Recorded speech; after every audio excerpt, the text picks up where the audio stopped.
2 seconds, y'all. 2 seconds.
Alright, I'm back.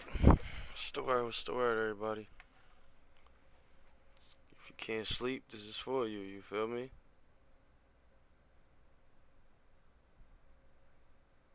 Tired.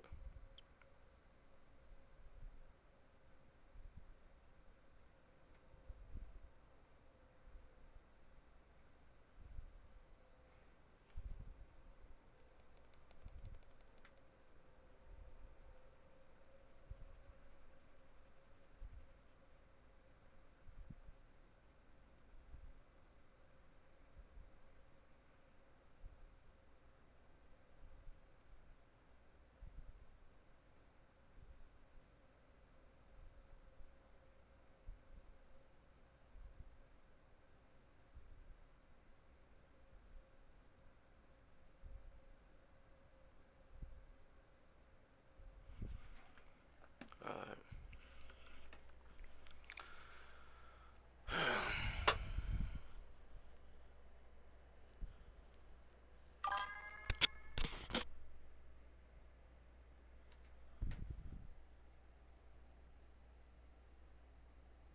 Yo, Harlem, what's the word, gang? How you doing, brody?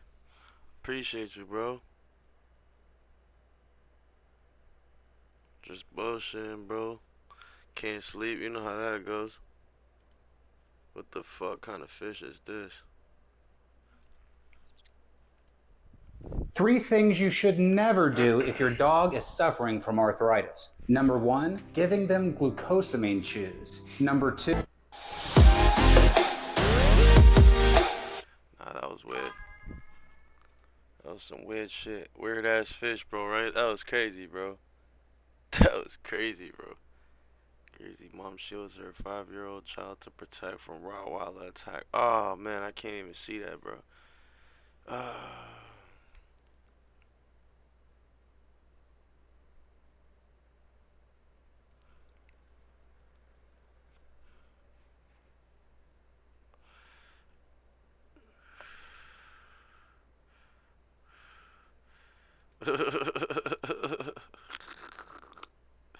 If you're a YouTuber, you want to save hours. There's gotta be some funny shit we about to watch. And your script. All right, a nice fight. Oh, and Queens too? Hey guys, sorry to interrupt. Could you guys just get into a little bit of a fight? Like you grab him and be like, no, and then you grab him, and then at the end, you guys stop and then you guys kiss each other. Like, This is your mistake. He tries to make a U-turn. yeah. Okay, but guys, okay, here's the thing. Here's the thing. I get it, but you know what? You are blocking traffic. So let's just get you guys kissing really quick. Just you kiss him. Just Nah, hug and that's kiss weird. him. Go. Yeah. Good. Okay, look at that. You made up. Yeah. He's okay. You have to get that off the. You have to get it off the road because you're blocking everything. That's Pull weird, this bro. off the road. Pull this off the road. This dude's weird. Over here. Okay. Thank you. Thanks, guys. If you're a YouTuber and you want to say Hey, he got them to stop arguing, though. It worked.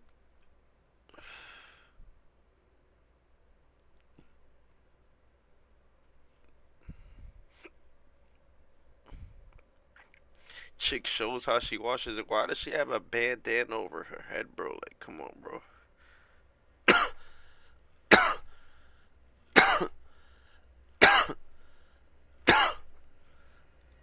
Nah. Nah.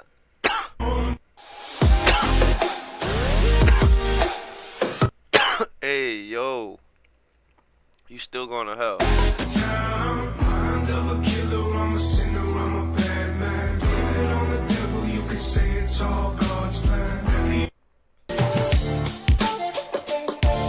You're gonna get to heaven gates and God's gonna call you a dumbass.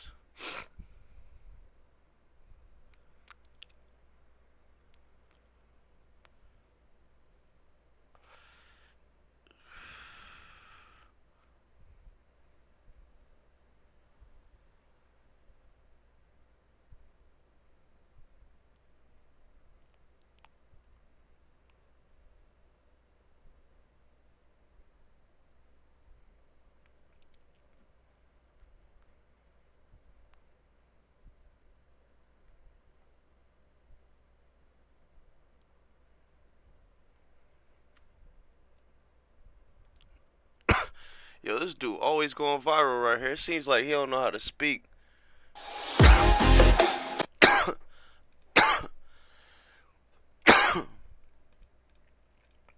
This is a biblical moment. You know, when Jesus was on the cross, Bro, he said, God forgive politics them, in for the they know not Bible what they don't- do. All these Negroes who are asking me to step down, God forgive them.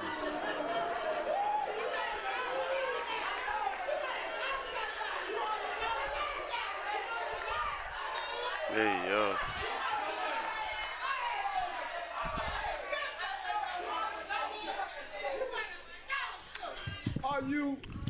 Are you stupid?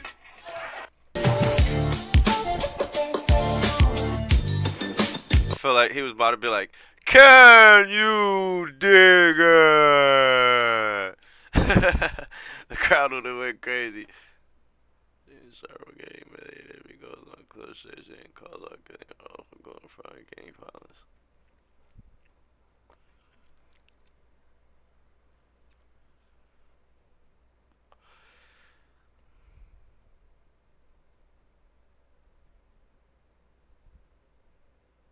That's crazy. They trying to arrest Lil Baby. That's crazy.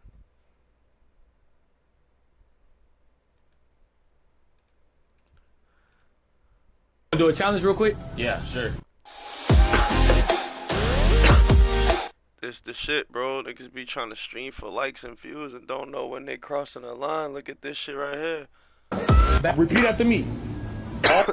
Do a challenge real quick? Yeah, sure. Repeat after me. R. I'm not gonna touch my fucking toes and tell you what the fuck I want to do.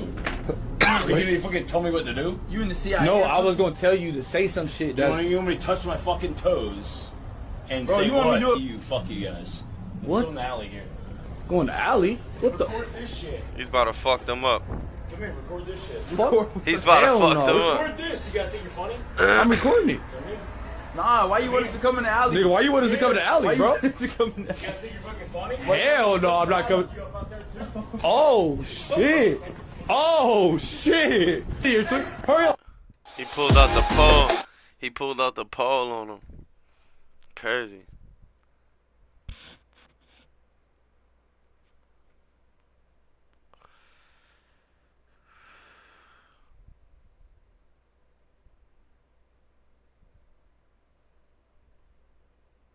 Damn, that's crazy.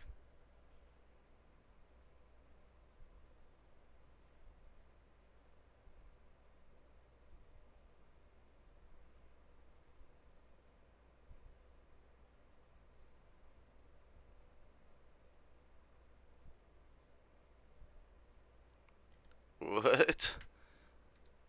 Now we gotta see this. Please play.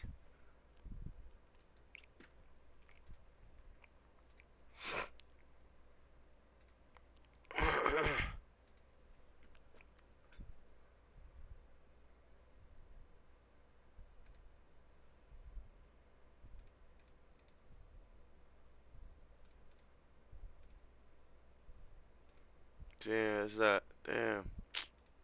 Let me just clear right now. Alright, here we go. Bow. Bow. Let's see if this works. Damn, it still didn't work.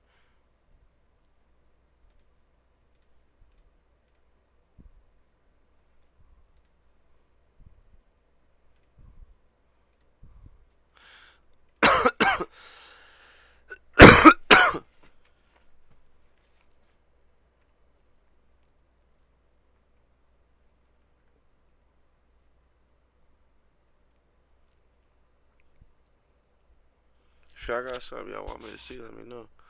Damn, free AR ad, bro. Yeah, that's good right there. Instagram. Don't follow me on Twitter. Don't follow me, period. I'm not gonna follow. I'm gonna block every time niggas say something crazy and I hear about it. I don't even read this shit, but if I hear it, I'll go look for it. But I don't even read the whole joint. I just put you on the block list.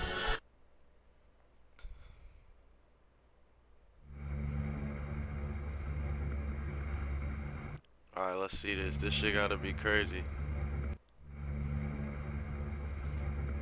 Let's skip to a that the name. airplane would not be able to reach land, and he subsequently ditched the airplane in the ocean.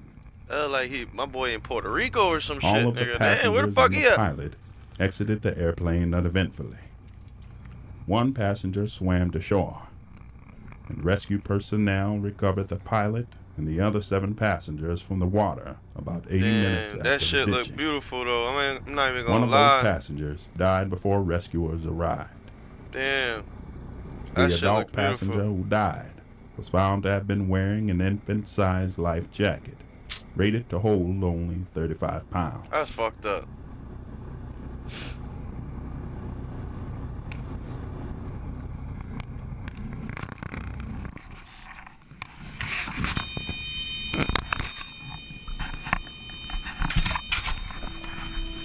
Bro, that is scary. Imagine that. I'd be like, bro, you can't drive this baby ass airplane, bro. You got one job, gang. Oh shit. My fault, y'all. Man, bro, you got one fucking job, gang. You better drive the fuck out this airplane, bro. You better land this motherfucker correctly. Baby ass airplane, bro. 5 of us in this motherfucker.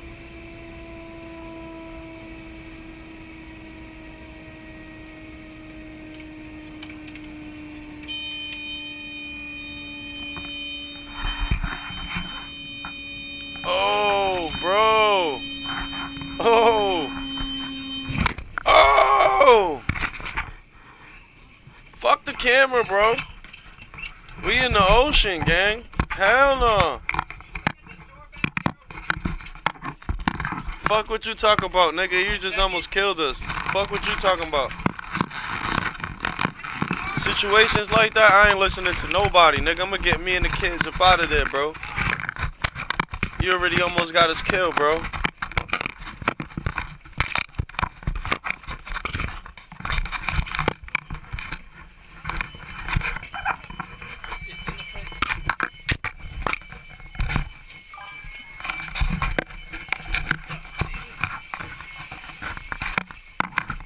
I am, bro. Oh, bro, I am, bro. I seen it. That was fire, gang. I see you, bro. I am, bro. Don't trip. Watch. I'm gonna pop out when you least expect it, too. That's already guaranteed, 110%.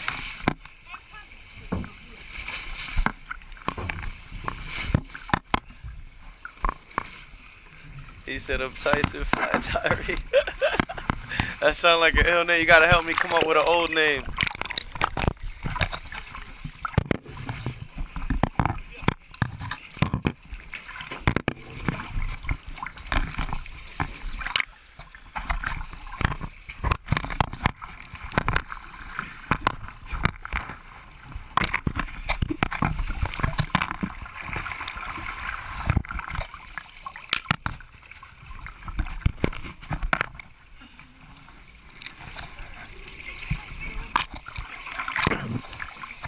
Nah, that's crazy. At what time? At what time, Preem? Nah, that's scary. I'll freak out. What? Is that some shit under the water too? Like a shark or some shit? Get the fuck out of here. Better not be no goddamn shark under that motherfucker. Hell no. See, bro, I don't know what they doing, but I wouldn't be trying to stand on top of the plane. I'll be trying to swim somewhere or something. That's crazy.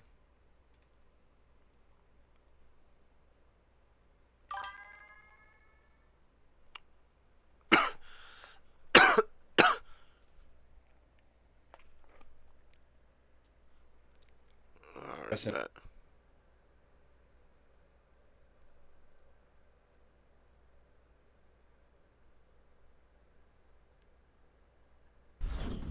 Oh shit, nigga said open canopy mid-flight. You know that G-force is about to hit her, nigga. She's about to look like an old ass lady, nigga, in like 2 seconds.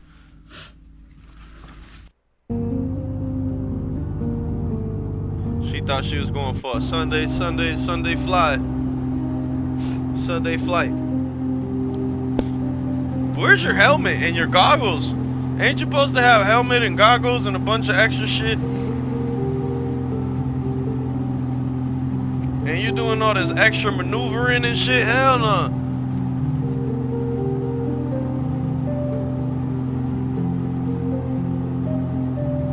I got you, Brody. I got you, bro.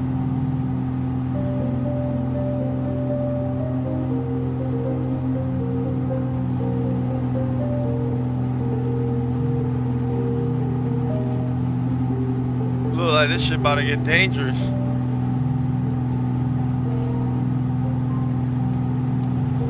I don't like these kind of fuck around and find out games. I joined, bro. You gotta help me get whitelisted. I didn't know how to get whitelisted. I already joined.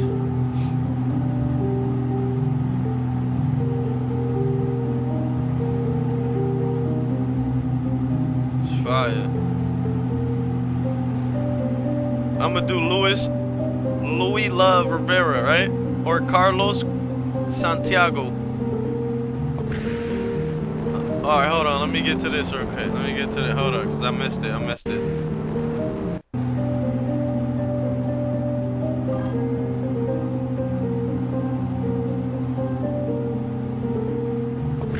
Oh, shit. Oh, shit. Land this motherfucker. Where do you go from there? Alright, the music can chill, but where do you go from there? What the fuck? It's not as bad as I thought it was gonna be. Maybe she's just not in one of those super fast airplanes. You feel me? But one thing I thought about, imagine, bro, right? Imagine, bro, being right here. I'm sparking a blunt right here, y'all. I'm opening that little window right there. Y'all see this little window right here? I'm opening this motherfucker right here a little bit after the blunt is sparked. Nigga, what? Nigga, what? What? Hey, yo. I want to see her land this motherfucker, though. Look at her face. She probably ate mad flies, nigga. Lucky she's strapped down and shit. Damn, you can see she's forcing her face forward. Look at her neck. That shit probably gonna hurt her neck when she land. Pause. You feel me? From trying to keep her fucking head on her shoulders.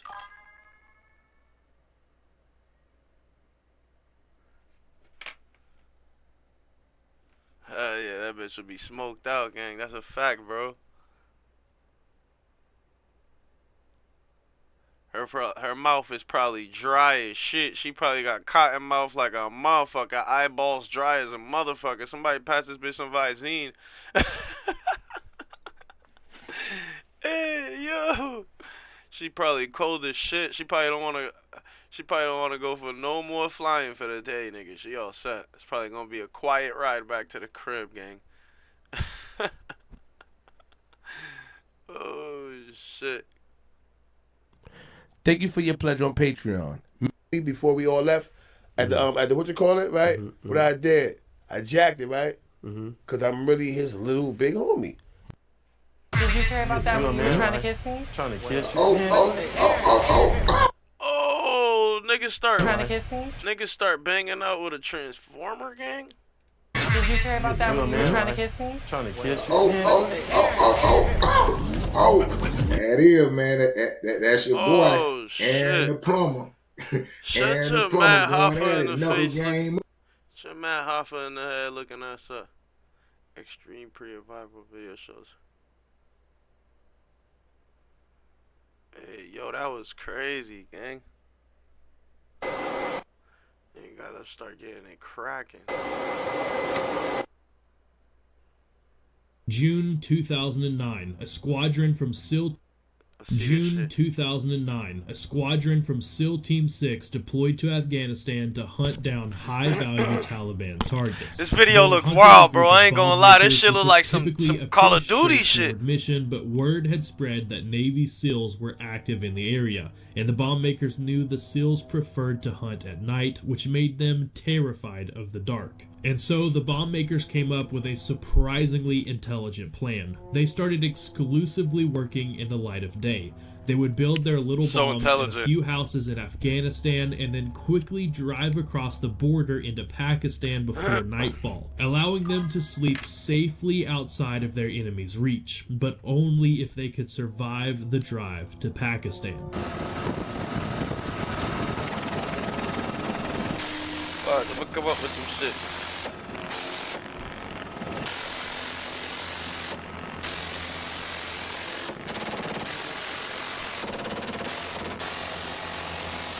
The SEALs were from naval... Yo, y'all hear that shit? You know how many rounds that is? Damn! You lucky to survive that first... You feel me? God damn!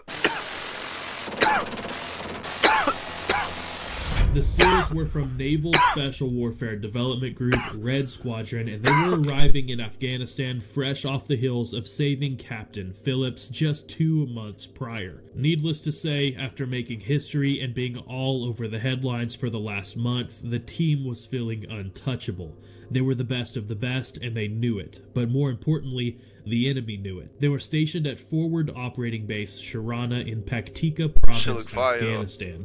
Unfortunately, they had multiple Black Hawk helicopters equipped with Gatling-style 6-barrel miniguns at their disposal. So they decided the best way to nail these bomb makers was to blast them from the sky during their drive to the Pakistan border. Drone operators kept a close eye on the bomb makers' compounds, and sure enough, later that evening, right on schedule, the enemy made a beeline straight to the border. Yo, y'all remember Live Leak?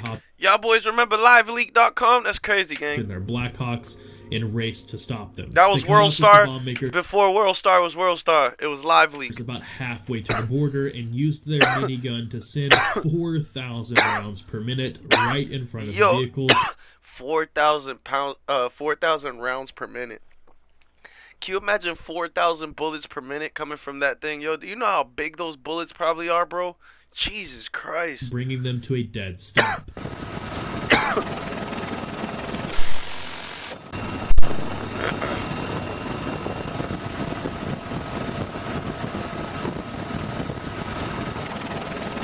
The SEALs could have easily ripped their cars in half with a minigun, and they certainly would have if they hadn't stopped, but they wanted to give these guys a chance to surrender, because taking them alive is almost always more valuable than just killing them. But unfortunately, they didn't surrender. Instead, they ditched their vehicles and took off on foot. One of them ran straight into some nearby tall grass to hide alone, and the SEALs decided that that was their guy for the night. So they landed the chopper and walked into the grass. This was a dangerous move because the enemy could stand up and start shooting at any moment, and they didn't know exactly where he was in the field, but they were counting on having a faster reaction time than the enemy. As they slowly and quietly crept through the tall grass, a massive explosion suddenly went off farther into the field, and they could see the bomb maker's arms go flying through the air in two totally different directions.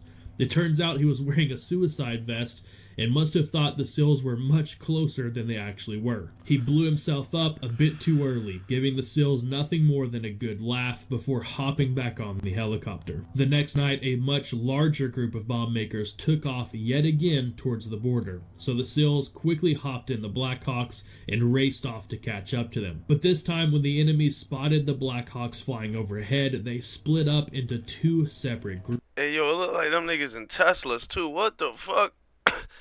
Yo, what the fuck? We got the Taliban rolling in Teslas? Groups. So Chopper 1-1 took the first group and Chopper 1-2 took the other. The group Chopper 1-1 was chasing ended up ditching their vehicles and running up a hill into some thick trees so they wouldn't be able to attack from the sky. The SEALs quickly landed the chopper to chase them up the hill, but as soon as they reached the bottom of the hill, they got pinned down by the enemy on top. Needless to say, that was a bad position to be in. Fighting uphill is never a good idea.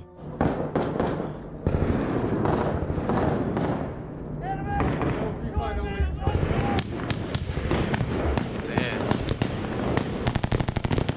Bro. That's...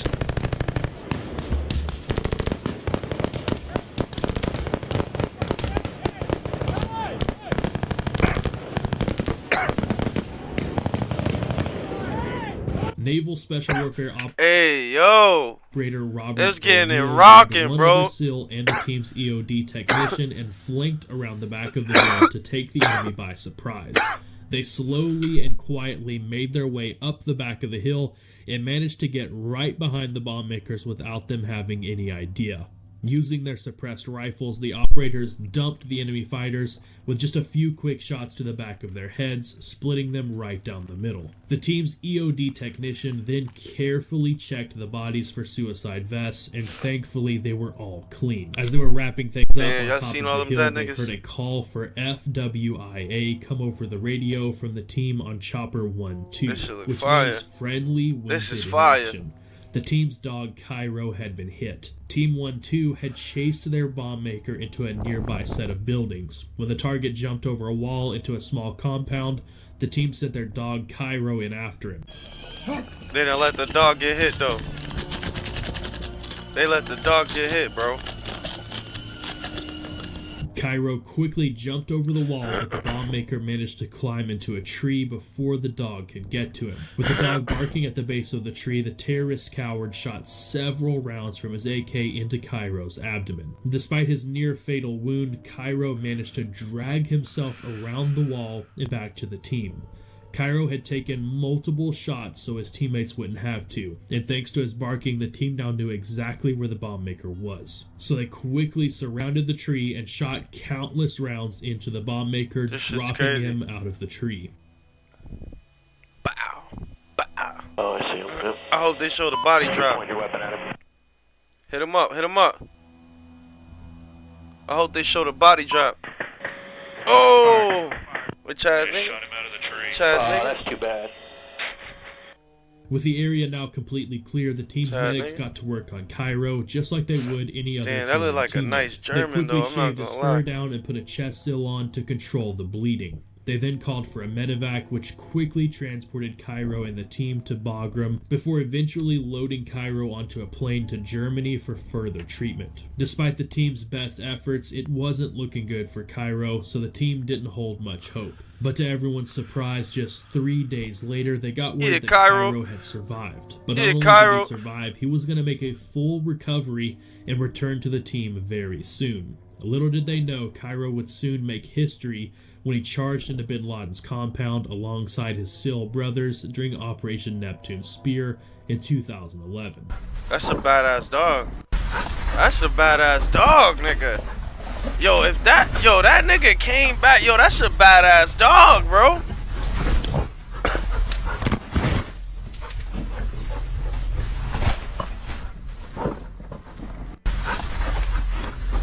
That's a badass dog right there.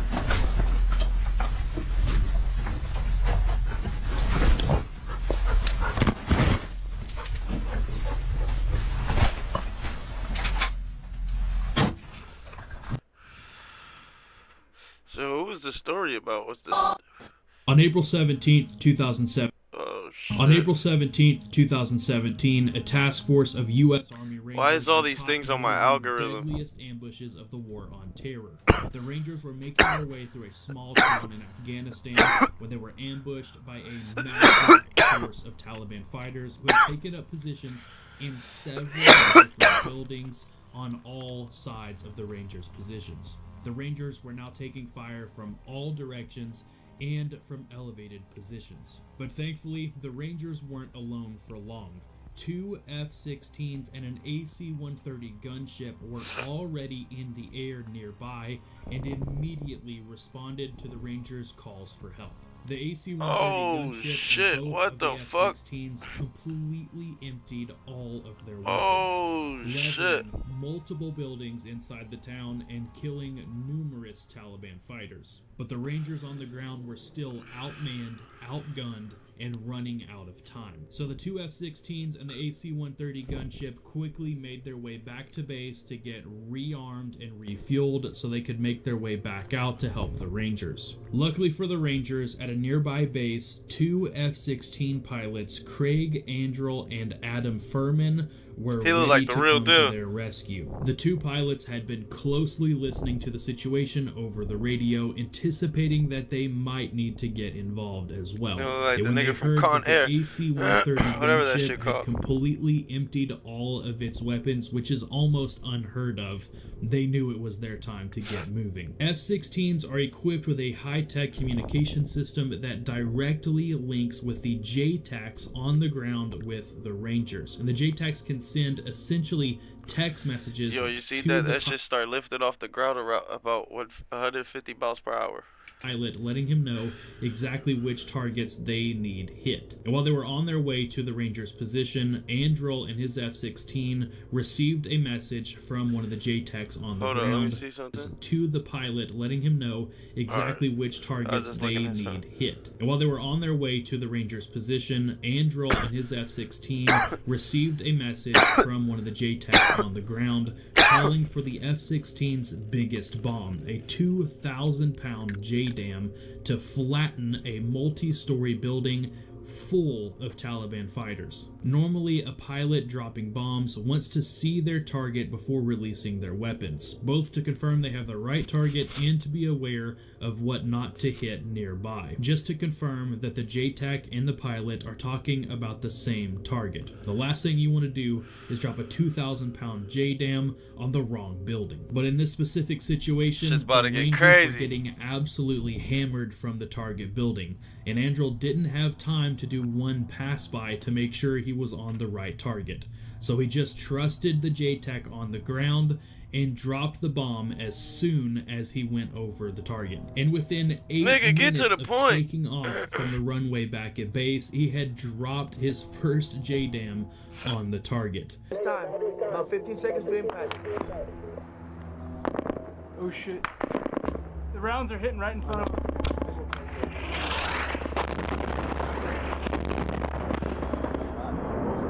And immediately he heard over the radio, "Good hits, good hits." The target building was completely flattened along with all the terrorists hiding inside. And from that point on, the That F-16s was just fire. kept doing pass after pass after pass, dropping everything they had on the Taliban forces. Within minutes of arriving on target, both F-16s had dropped all of their bombs and were left with only their 20mm Vulcan cannon.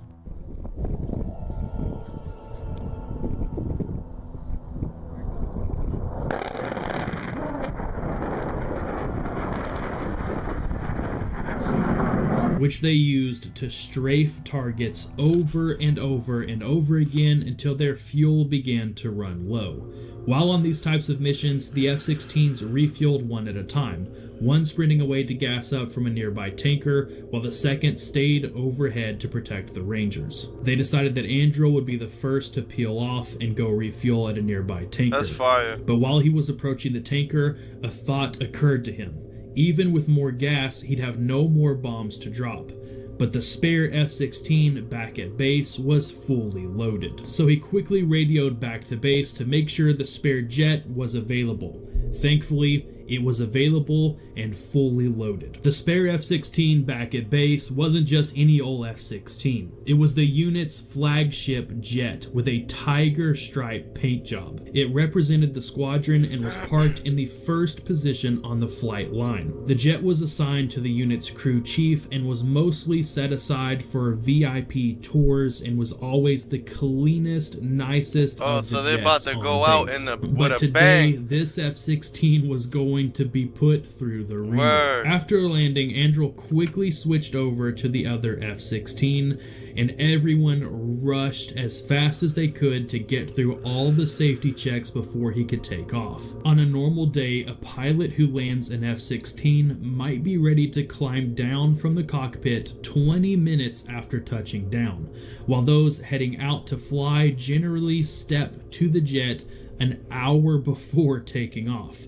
From touchdown to wheels up, Anduril was on the ground at Bagram Base for just 39 minutes. As Anduril approached the target with his new fully loaded tiger striped F-16, he received another message from the JTAC on the ground. This one was very similar to the first. The Taliban had dug in tight to another large building, and they wanted the 2,000-pound JDAM once again. And once again, without actually seeing the target for himself, Anduril dropped the bomb on his first pass over the building. Bombs out. Bombs away.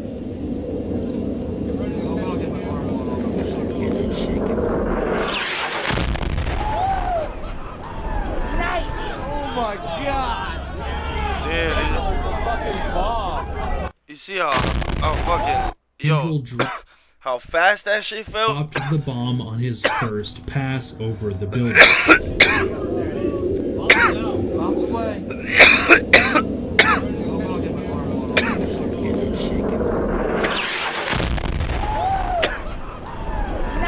Oh my God! It's like a plane took a shit on the house.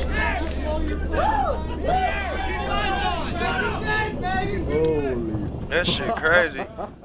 After dropping the 2,000-pound JDAM on the building, there were still a few Taliban fighters moving around within the rubble, so he passed by a second time, dropping a 500-pound JDAM on the same building. All was then finally quiet within the buildings of the town, but the Rangers were taking heavy fire from a nearby tree line. So the F-16s then... That was crazy. That was dope. What's going on, guys? Little Kim in there, she was on God Bless the Dead L. Oh man, Little Kim in there, she was on God Bless the Dead L. Oh man, Big L when Big L. This is super early. When Kim just started, she was on Big L. I never forget that. I was all like that. L got it right there. They fucking with L. L was with Little Kim. Let me tell you about Big L. Let me tell you what. Rest in peace, Big L. Digging in the crates, my brother. The castle was sitting around the corner, kicking free. So I go like this. Rest in peace, my brother B.O. So I go, this is what Big L did to me, right? Shit is foul as hell, but it is what it is, right? I'm hanging in the studio with Mace, and y'all all grew up in that same neighborhood.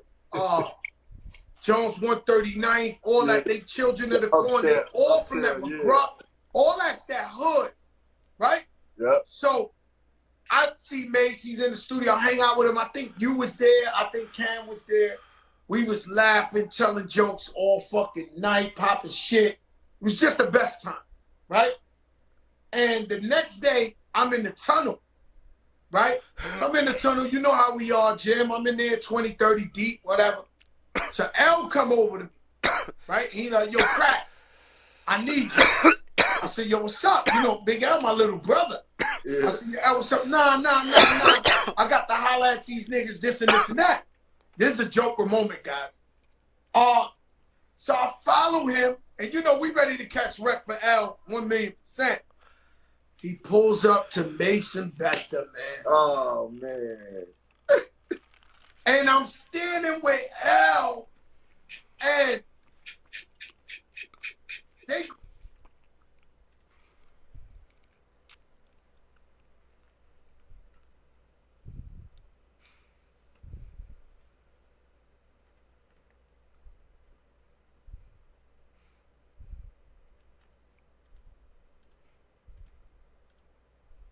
Jared Coker Urbex is a small YouTuber. If you're a YouTuber and you want to save hours managing your library, you need TubeBuddy. Come check out how you can edit your end screen YouTube channel where the uploader posts raw footage of his explorations of abandoned locations all over the US. Since 2020, Jared has uploaded over 200 videos of some pretty cool Urbex footage. In March 2022, Jared uploaded a video where he explored an abandoned dog treat manufacturing factory in Wichita, Kansas.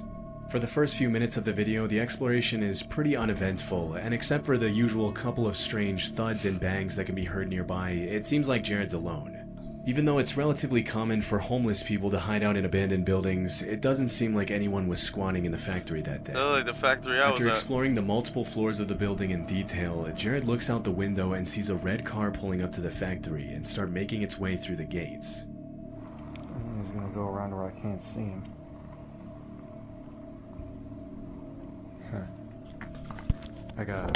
I really do gotta get out of here now. I don't like that. After it becomes obvious that the man in the red car has plans to enter the factory, Jared does the only reasonable thing in a situation like that and tries to find a way out of the building without being noticed. Unfortunately, the car goes around the building and out of his field of vision, which means that by the time the car is parked in front of the factory, the man could be anywhere. Oh God. Someone's right out there.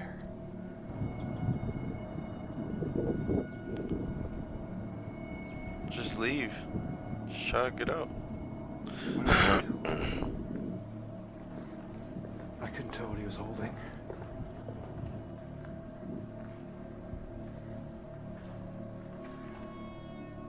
The man can be seen walking through the woods toward the front entrance of the factory. To make matters much worse, it appears as though the man has something in his hands, and from a distance, it's impossible to tell whether it's something as simple as a flashlight or a potential weapon. That's what you get for trespassing. Oh my God. Was that a gunshot? Nah, that wasn't a gunshot. I think it was. He had something in his hand too. It must have been a gun.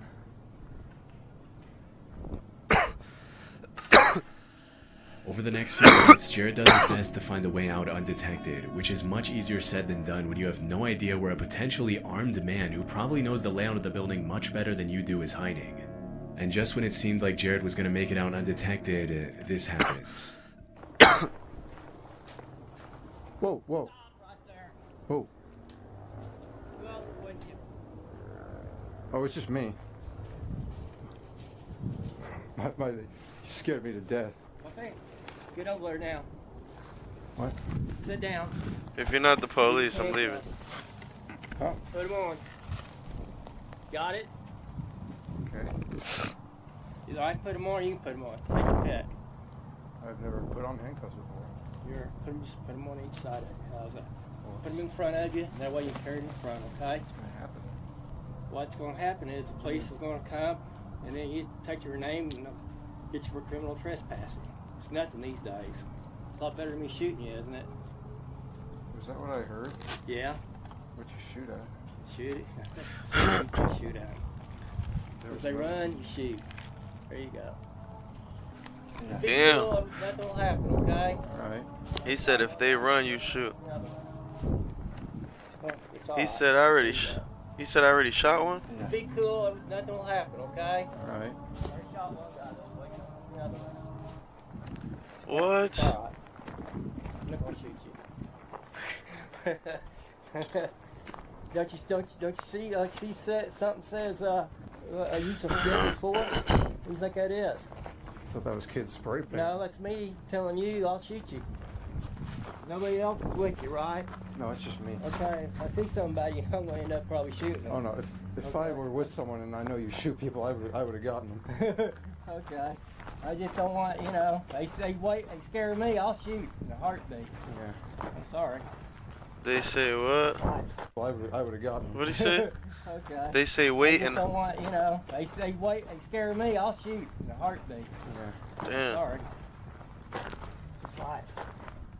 The man, who appears to be an armed vigilante of some sort, pops out of the bushes just as Jared is about to leave and holds him hostage, even ordering him to put on a pair of handcuffs. I don't know if I would During do the the handcuffs. exchange, it's hard to tell if the man is in his right mind. Comment which makes below. The fact that he's carrying a fully equipped. Would you guys do the handcuffs? Would you guys go with him? Would you guys would have ran? What would you guys would have done?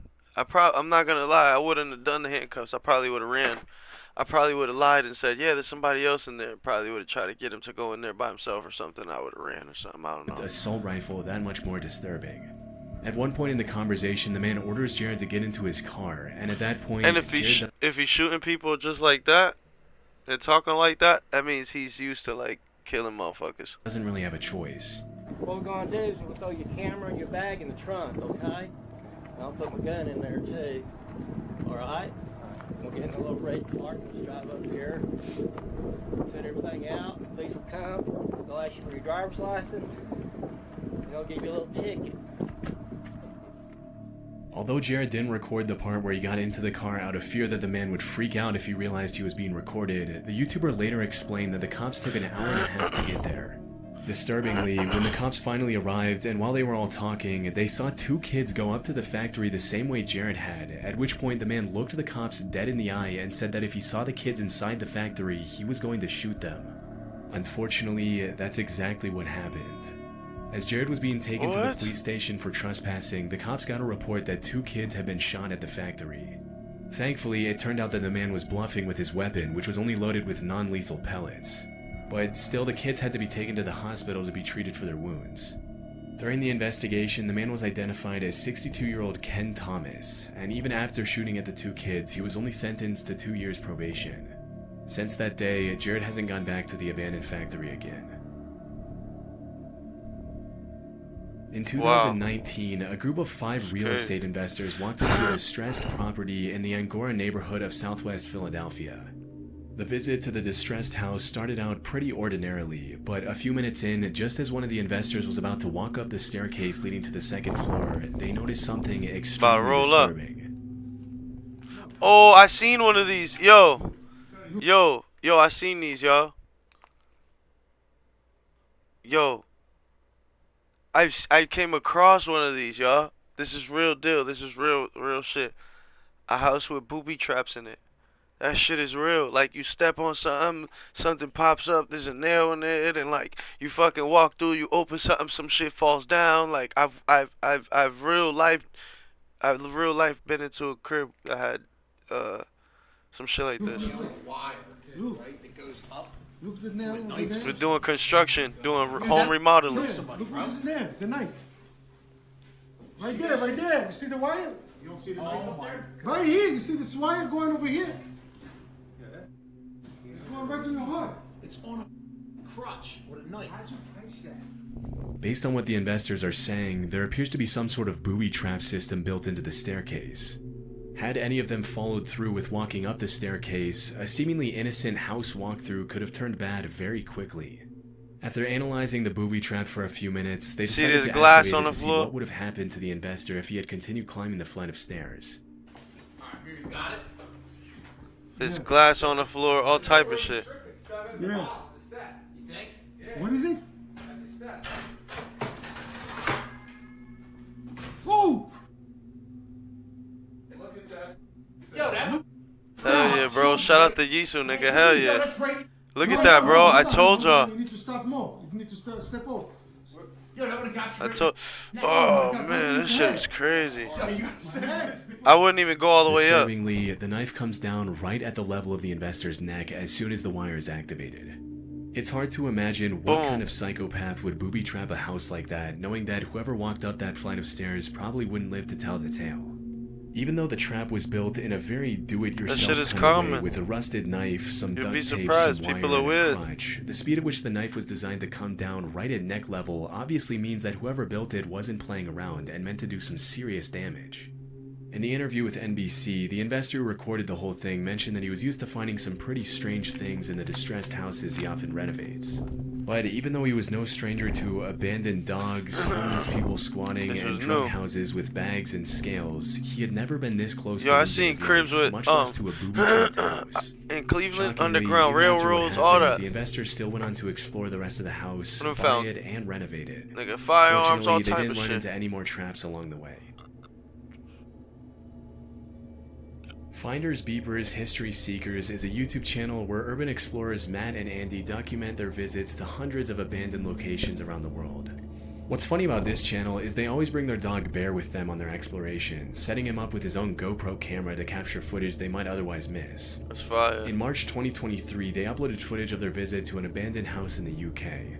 Throughout their first few minutes of their exploration, Matt and Andy come across all kinds of old history books, kitchen utensils, and other abandoned objects, but for the most part, nothing too out of the ordinary. About 25 minutes into the visit, as Matt and Andy are sorting through dozens of history books lying around the house, this happens. And then why's that got a lock on it there for a bathroom cabinet? That makes no sense at all.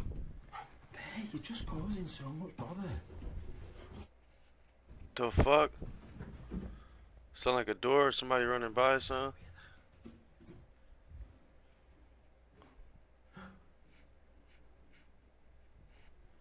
They got that little ass. Someone's just run down those stairs. I don't know if I'd have a little ass dog with me.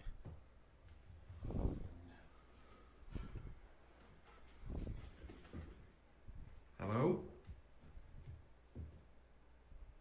Hello?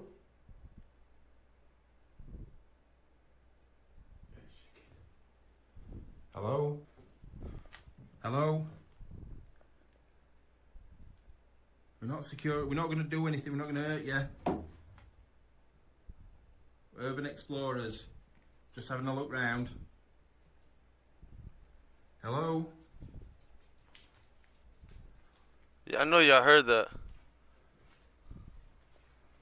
I'm going to have to watch it back. That was definitely somebody running down the stairs. 100% that was someone running down the stairs. Pretty much as soon as they go up to the second floor bedroom, they hear what sounds like someone or something running down the stairs. It's pretty disturbing to think that someone could have been watching them people the whole that do time, that, but what are despite their you best efforts, looking they for? weren't able to find whoever it was. You feel me? What are you exploring That's when they decided for? to review the GoPro footage on their dog Bear to see if it showed anything. And a bit before they heard footsteps running down the stairs, his camera caught this.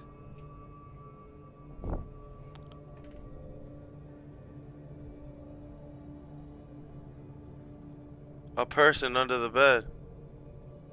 A person was under the bed. See, look, their sneakers. The dog. Oh, that's scary. Probably a homeless person.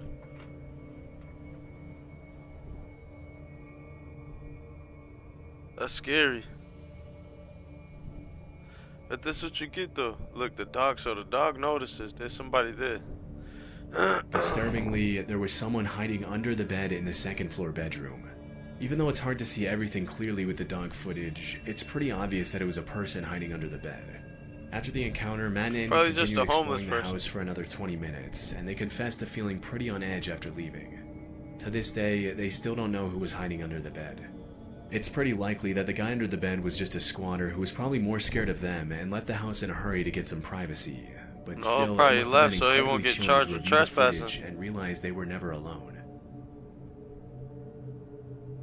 Exploration Unknown is a YouTube channel owned by a guy named John who's uploaded countless videos of his urban exploration since 2016.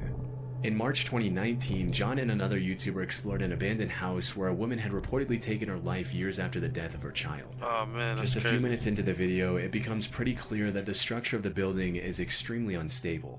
That floor is gone right there. It's a deep drop. These floors are not very stable. Hear it? Yeah. You guys check out that fireplace. If that falls, dude, I don't know what it's going to do to the rest of this house. Yeah, I know, because that's a load-bearing Yo, wall what's the right word, Sue? What's the word, Ma? That's gonna be a lot of weight to hit this floor. I'm really nervous about that right there. Yeah, and look at the ceiling. We need to get out of here before that happens. When it comes to urbex, a lot of people will talk about the risks of running into a hostile squatter, a rabid stray dog, or the cops. But one of the biggest risks when exploring unstable structures like these is falling through the floor or having the entire building collapse on you, leaving you trapped under tons Man, I and thought tons they was of gonna rubble. show some scary shit. Before man. John and Tim even get the chance to explore the rest of the house, something pretty scary that serves as a reminder of the dangers of urban exploration happens to John. Alright guys, I think we've He decided fell through. to chance it. What do you think, Tim? I think we Why talked would about you it. chance it? It hasn't moved anymore. He moved Let's up. just stay away from that area. Let's go back here to the room where I the didn't get wife- on at all today. You didn't fall through the floor, did you? No, but it cracked a little. Oh man, there's a crib in here. Oh shoot.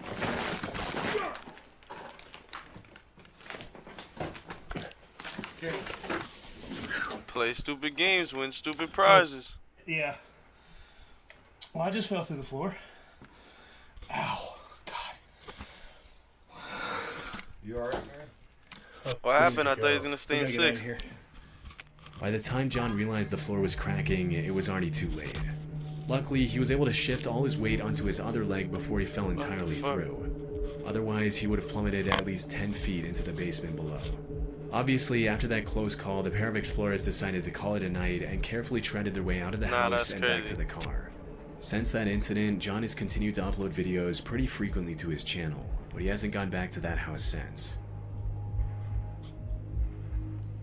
TP Urbex is a channel dedicated 100% to urban exploration, and even though it's only been active for a little over a year, it's already grown to over 350,000 subscribers. In January 2024, a video was uploaded to the channel featuring two young urban explorers visiting an abandoned high school. From my research, the school that was featured in the video was William A. Wirt High School in Gary, Indiana, located less than a mile from Lake Michigan. Even though the abandoned building is in absolutely terrible condition in the footage, it's still clear that back in the day it was probably a nice school. Yeah, probably a dope Out ass of the school. entire Right? It got school, a the pool and auditorium everything. seems to be in the best condition, with the bright red seats serving as a nostalgic reminder That of looks what the creepy, school though. used to look like before it was closed.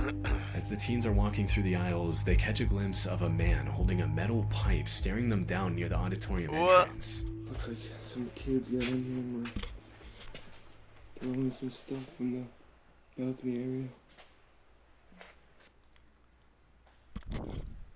Oh, hey, what's up, man?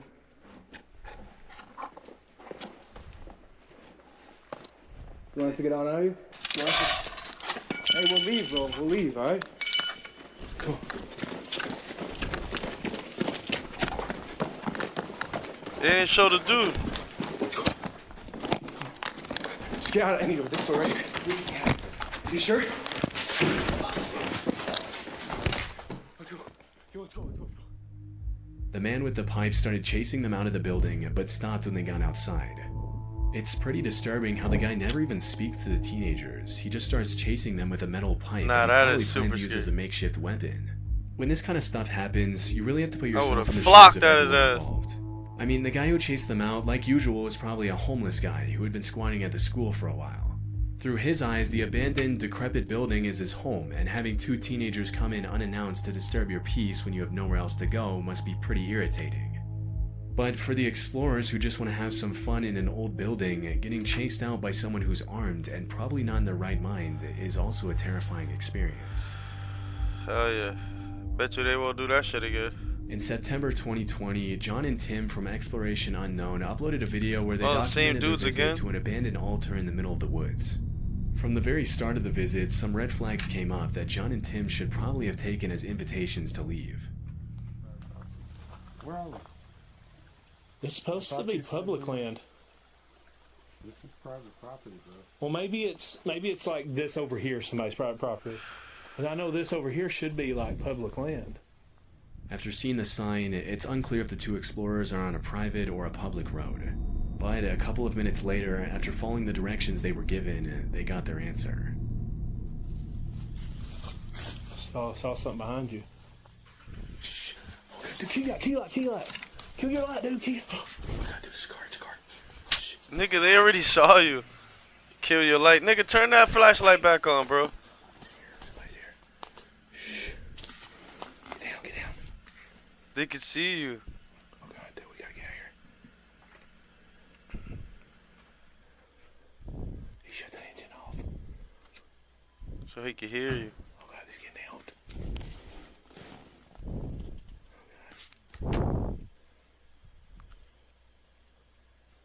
Hey, that thing you damn lights are fair. Oh god. Dude, he's got Get off my property. He's got a gun. Okay, we gotta get out of here. We gotta get out of here.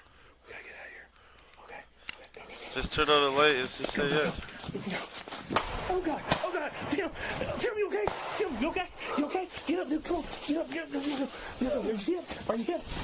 Are you hit? Oh god, run, dude, run, run, run, run, run. Okay, okay. After getting out of his car, a man who we can reasonably assume to be the property owner points his gun at the uploader and his friend and tells them to get off his property. Bro, This start is one of flocking those at their situations ass. that you just never want to be. Hey, because on yo. the one hand, if you yell something out to try to calm the guy down, you signal your location to someone with a deadly weapon who may or may not be in his right mind. But on the other hand, if you don't signal your location, the property owner might feel threatened. As they were running out of the woods, the man shot at them, and initially it looked like Tim fell to the ground from being shot at. But it seems like he just tripped either by something on the ground or by being startled by the sound of the gunshot. Fortunately, Tim and John were able to get out of those woods unscathed, and they never went back again. I really don't know where John got his intel about the supposed abandoned altar in the middle of the woods, but it was clearly faulty. And it's a good thing he was able to spot the guy in the car ahead of time. Yo, somebody probably Otherwise, knew. Who knows if this video would have even been uploaded. Somebody probably knew that shit was things- private property and sent them there on purpose, knowing he could get flocked at, bro.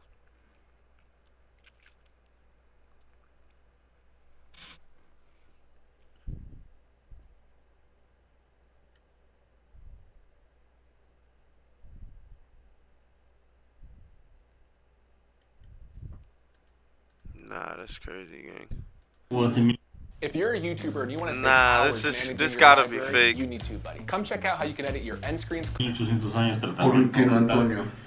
Antonio también, no se lavaba bien los dientes y tuvo necesidad de dentista. Bueno, odontología ha habido desde hace milenios. En las civilizaciones clásicas sí hay registro de odontología. ¿Será, Ángel? Es lo que estoy viendo. Mira. No way. They find a metal inside of their teeth. Parece una amalgama. Una tapada de caries. Revelaría odontología, dentistas. If you're a YouTuber and you want to save That's hours insane. managing your library, you That's crazy. Metal fillings discovered in the teeth of an alleged alien body. That's crazy.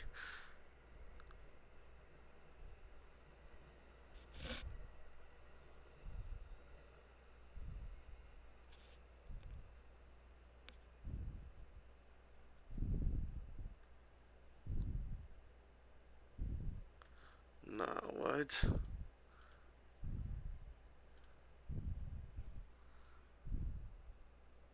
The streamer doesn't exist. She's AI. That's insane.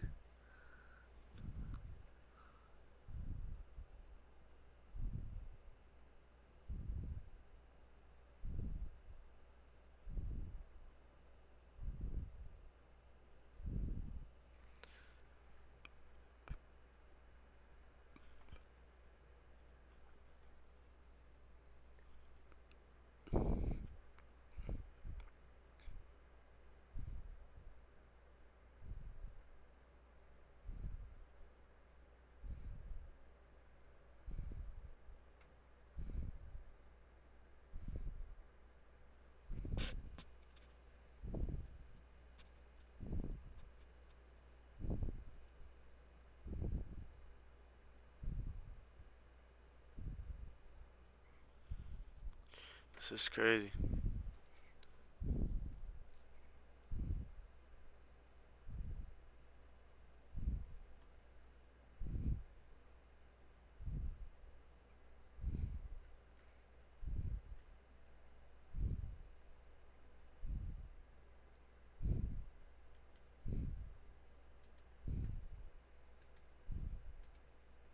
Jay.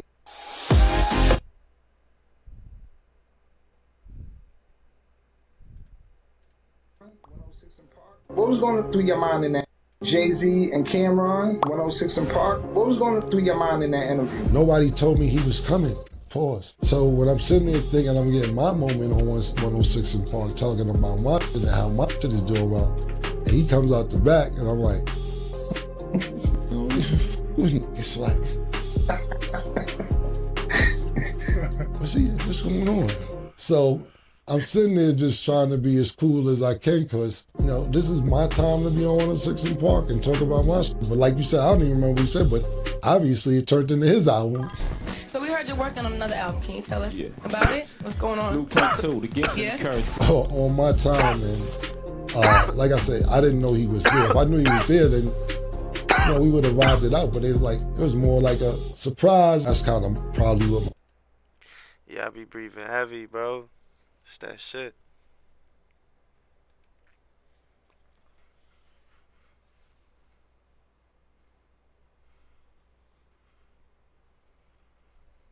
I be having the mic too close.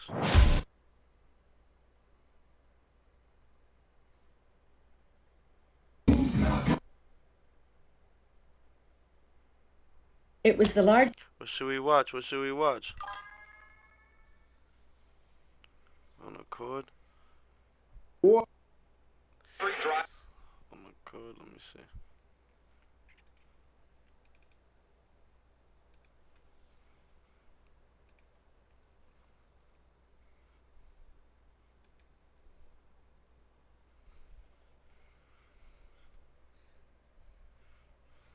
Yes, sir. There you go, I got you, bro.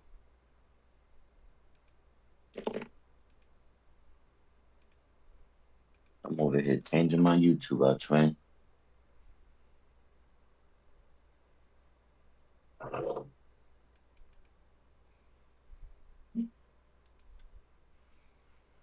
we go.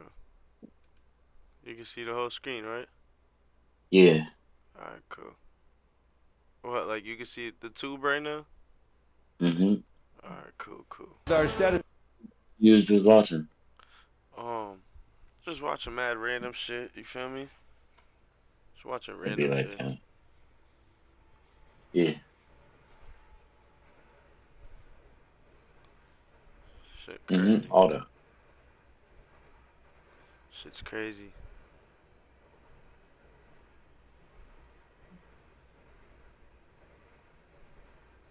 I was watching your shit too. Look, 3 hours ago, I was watching your shit.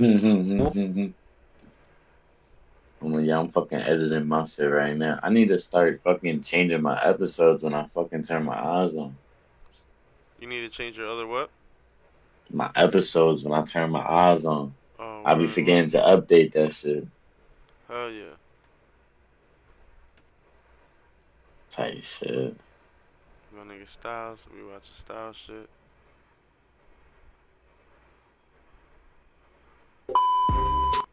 Dude, Bingham Smurf tried to get crazy, yeah? Sure. So what's I said Bingham Smurf tried to get crazy right there. Yeah. I was just watching this shit, but this nigga had me fucking rolling, bro. Who's that? I think that shit's delayed for you because you watching it live. I think this shit is delayed for you because you watching it live, no? Nah, I just got off of it so I could start doing my own. Word. My fucking you know what I mean?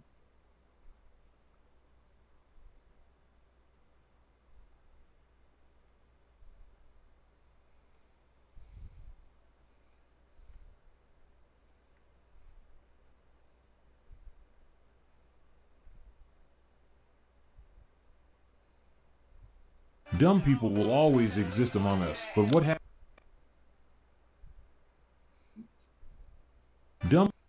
Dumb people will always exist among us, but what happens when they mess with real fighters? I'm sorry. Please, I'm sorry. Here are some of the most satisfying examples, starting with this group of street when thugs Mike Tyson rolled slapped up to that a nigga up. kickboxing champion's gym and challenged him to spar out of nowhere.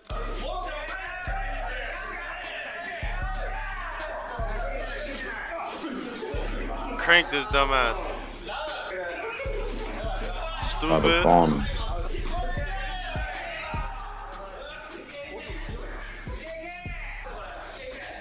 And he not even fucking him up for real. He just playing. It's safe to say that they all got their lesson. Same thing that happened to this kid. Niggas be trying to fight, they don't be knowing how to. The best fighter of the gym and quickly found out. Hey, I like yo though. Hitting him with that right. You loading up on every.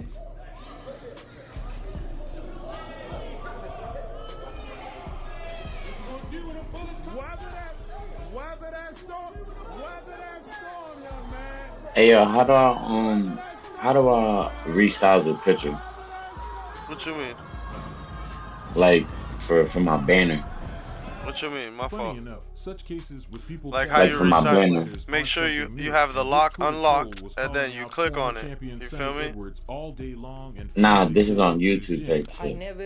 Like I'm trying to add a picture to my banner. Oh, you're gonna have to go to Google and then type like a banner, YouTube banner resize or some shit, you know? Hold on. Hey yo, unshare your screen. I'm about to just watch your live. Oh, I got you.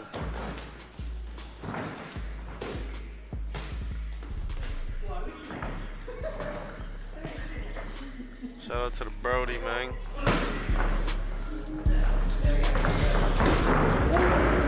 Cranked his ass. He said, you feel me? Oh, shit. Crank this shit. He was getting absolutely battered, and in the end, it looked like he was about to die in that ring.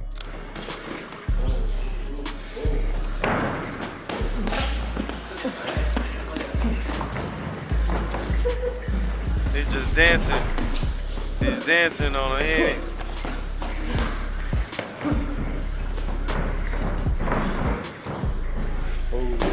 Oh, shit. Oh, shit. These two keyboard warriors pulled up to a UFC fighter's gym after slandering him on Twitter for many days, and after one of them got a good old ass whooping, the next internet bully was in line for his own lesson.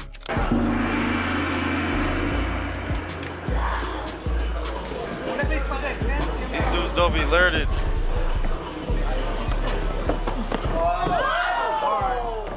What? Yeah. Keep working the body. Damn. I got fucked up. Damn. I got my shit kicked out of me. His bloody face only tells us that dumb people like him will always get in trouble, something that this angry street thug didn't quite understand when he challenged the Muay Thai instructor. Yo. I was watching it live on like fucking 3 different channels, bro. On like 3 different fucking, 3 different windows, nigga. Oh shit. I'm hearing it like 3 different ways. But now I'm watching that shit on my Niggas be trying to challenge the master, nigga. That's one of the that's one of the that's one of the for these guys as karma what's really that? hits them hard. But this That's one of the bodybuilder, rules just of like the art many of war, others in nigga. You sport, can't thought outshine that the just because master. he trains his muscles, it Never automatically try to means outshine that the he can master, fight, nigga. and the rest is history. He about to kick the fuck out this nigga.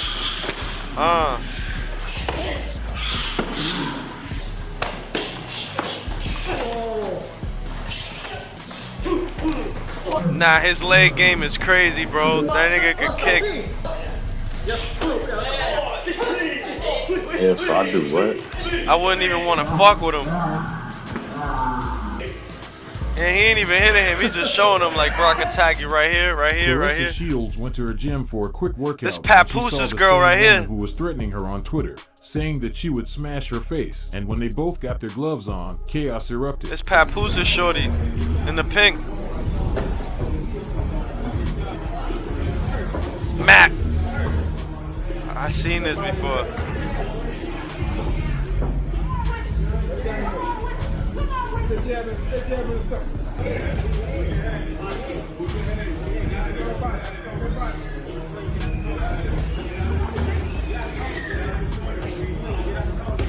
Stomach. Hit her in the stomach. Yeah, there you go.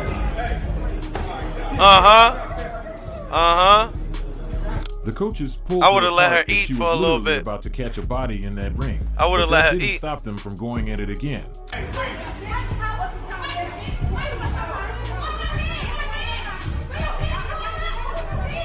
It's really a shame to see these stupid people not learn their lesson after a good spanking. And a good case of this was Would've when said, this "Let her drunk eat, guy ref." was disturbing everyone in a restaurant until a former UFC champion appeared and took care of him.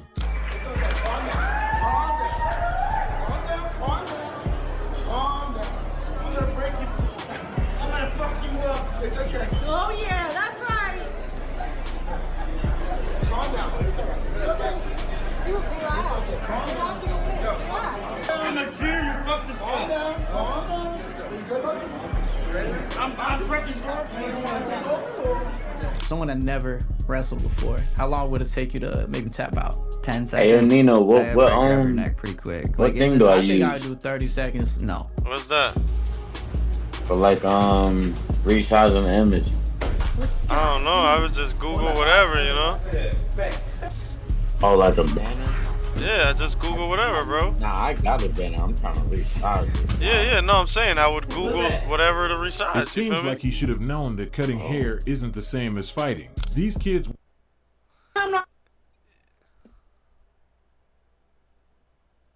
Picture. I'm not arguing with you. Leave. Ain't fucking on the concrete, big messy, beat the block. I'm not arguing with you. Leave. Ain't fucking on the concrete, big messy, beat the block till it's pigment. I'm talking Jesse, told him you can get the text. You ain't Wesley, my ex tried to play me, so I'm fucking on her bestie. Right about all these niggas right now. How does that make you feel? Good. She said y'all sweet. Oh, nah, he ain't smack shorty. He ain't smack shorty. He ain't smack shorty. Hell no.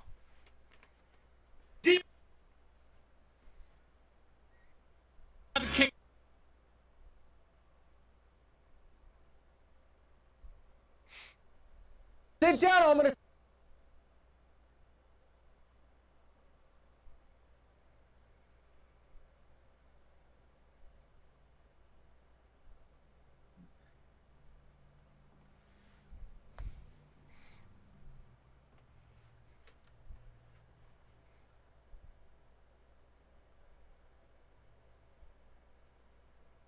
Oh, this nigga Hello, it's your responded to favorite sports camera. junkie. Don't Oh forget to hit man, that we gotta subscribe see button this to join shit. the fastest growing community on YouTube. We Remember, gotta see night this shit, like that y'all. doesn't happen without you. So please subscribe. Cam has some. Something happened yesterday, and you wanted an opportunity to respond, so the floor is yours. We gotta see this shit. Absolutely. What up, Harlem? Cam has some stuff to say, and I had to think about it, and I had to listen to it, and think about some stuff that was brought up from 2 years ago, where I said, Cam, you my mans, and I'm coming for your spot. Now, I'm not sure how that's taken as hate when all you have to do is understand that I'm saying I'm coming for your spot because I see you as the standard that is setting the bar in that specific space.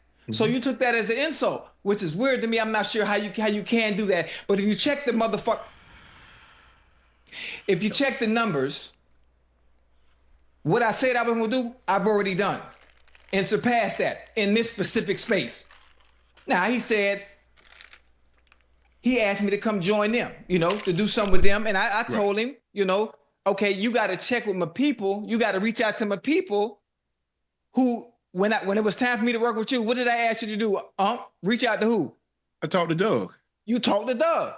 So boom, we did, like that. Right. That's the way I handle business. I don't run nothing through me. So I guess that was seen as a sign of disrespect because I chose to come over here with you. Boom. Okay. Now we brought up the issue with he talking about money and bags and how much you pay guest feature. How much we pay our guest features.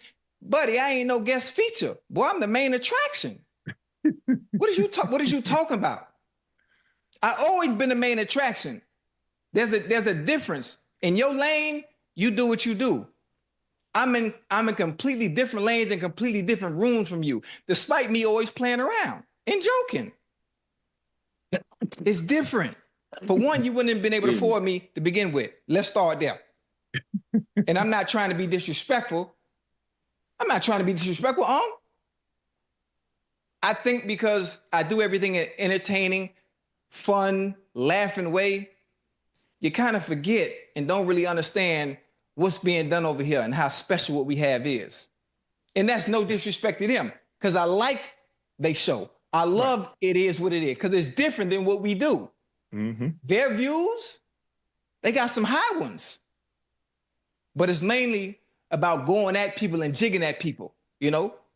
Over here, it's about having fun, entertaining, and the stories. Yeah. Completely different. Two different shows. I love them though. Yeah. Then, you know, Cam, he's a Harlem dude. I've been to Harlem. My face is clean in Harlem. Most of the time, those that I know from Harlem, you know, they don't act like that. You getting a little emotional for nothing, especially about stuff. That allegedly happened 2 years ago. 2 years ago, and it was a sign of respect because I see you as the standard of what it is to be the best at in this space. Right. Then the Stephen A thing. You talk about weird and I don't like you, don't like my vibes. Listen, for one, the whole world know I'm joking and trolling. It's a funny story that wasn't even true to begin with, and you took that serious. So then now you're getting personal with the words and the talking. I post my location where I'm at every day. What you tell me to stop doing? Stop catching rides from the airport, right? Yep. Everybody know where I am every single day, no matter what city I travel to. I'm outside all the time. If it was really an issue, or you really didn't like me, and it was a problem, I'm easy to find, especially in Miami. If I'm not mistaken, you be here. Y'all film here, if I'm not mistaken. I show everybody respect, I show everybody love. What's one problem that you've always gotten on me about doing a show like this? I don't do enough what? When it comes to talk about players. Yeah, you don't critique enough. I don't critique enough because I'm always showing love. I'm always showing respect no matter what. I never get out of line with nobody. Right. But the words that were displayed as if it's a personal issue. Now, if it's a personal issue, which I've never had with anybody because I always show everybody love and respect, I'm easy to find because I'm outside. Always. In Harlem, too. That's your stomping grounds, right? I be at Ricardo's all the time. Matter of fact, I'm going to be in New York Monday, and I'm going to be at Ricardo's at 5 o'clock, to be exact.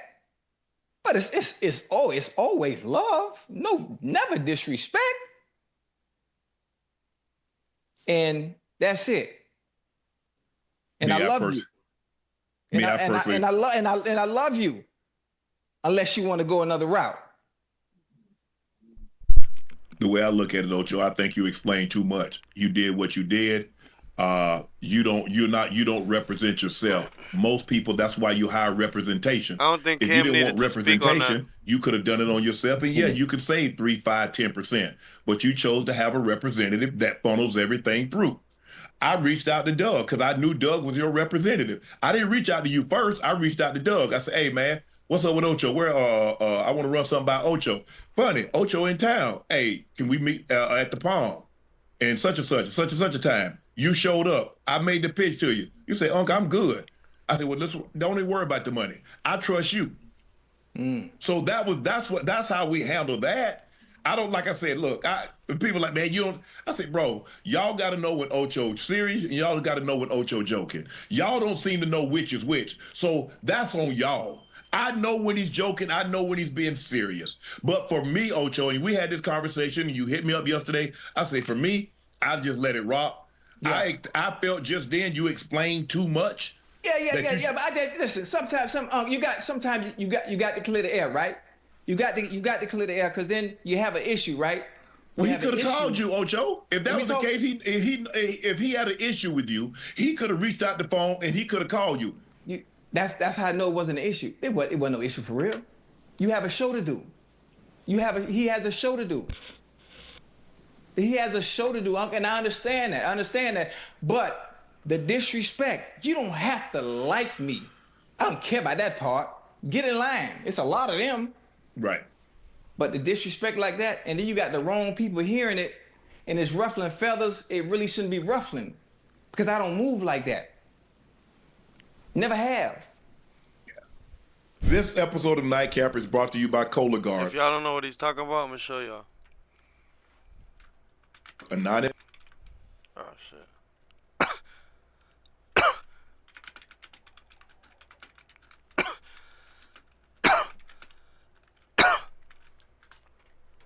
I'm about to do all my shit right now before flying tomorrow. This what the nigga's talking about right here. This what he's talking about.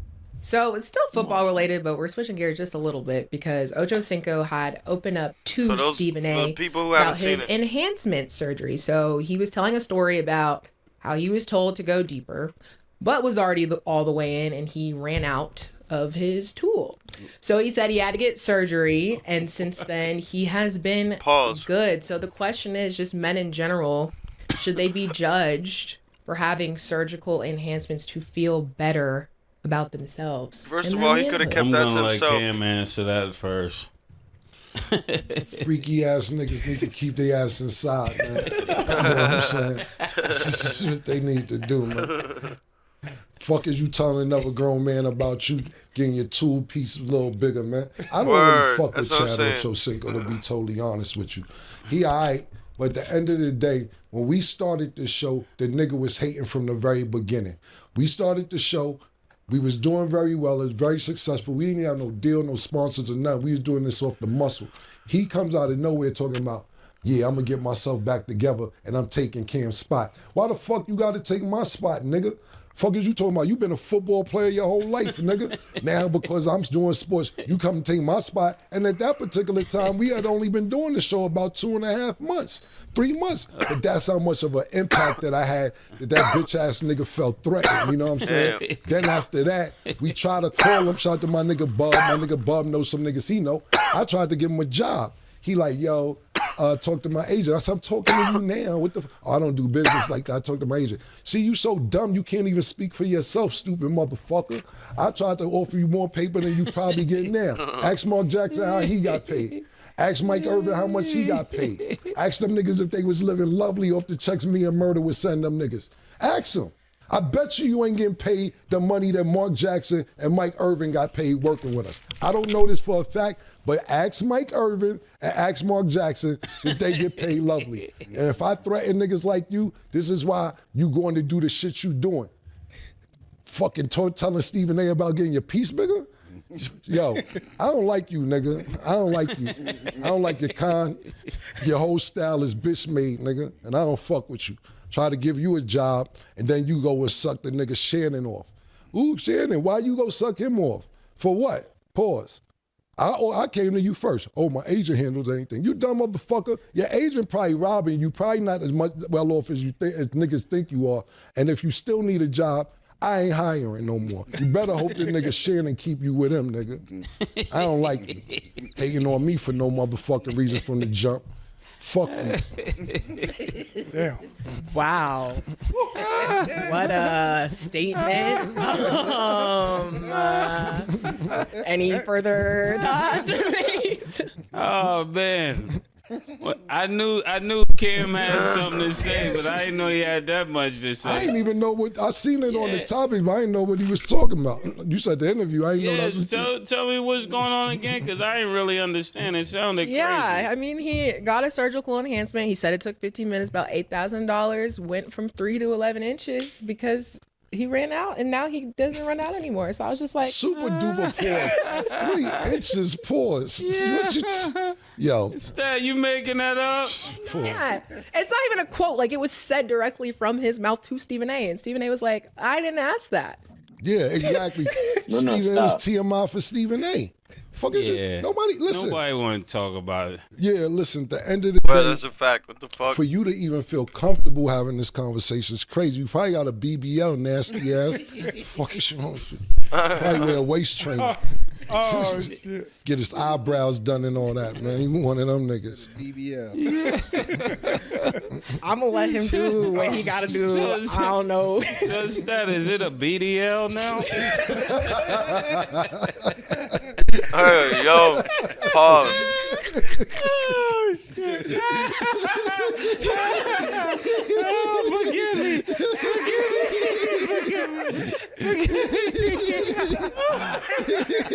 They catching mad wreck right now. Welcome back.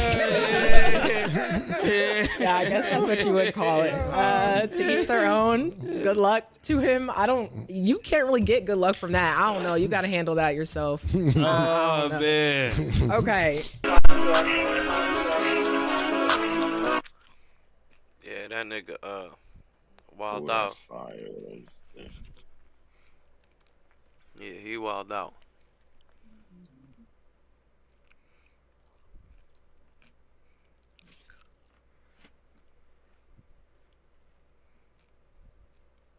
I need this shit purple now.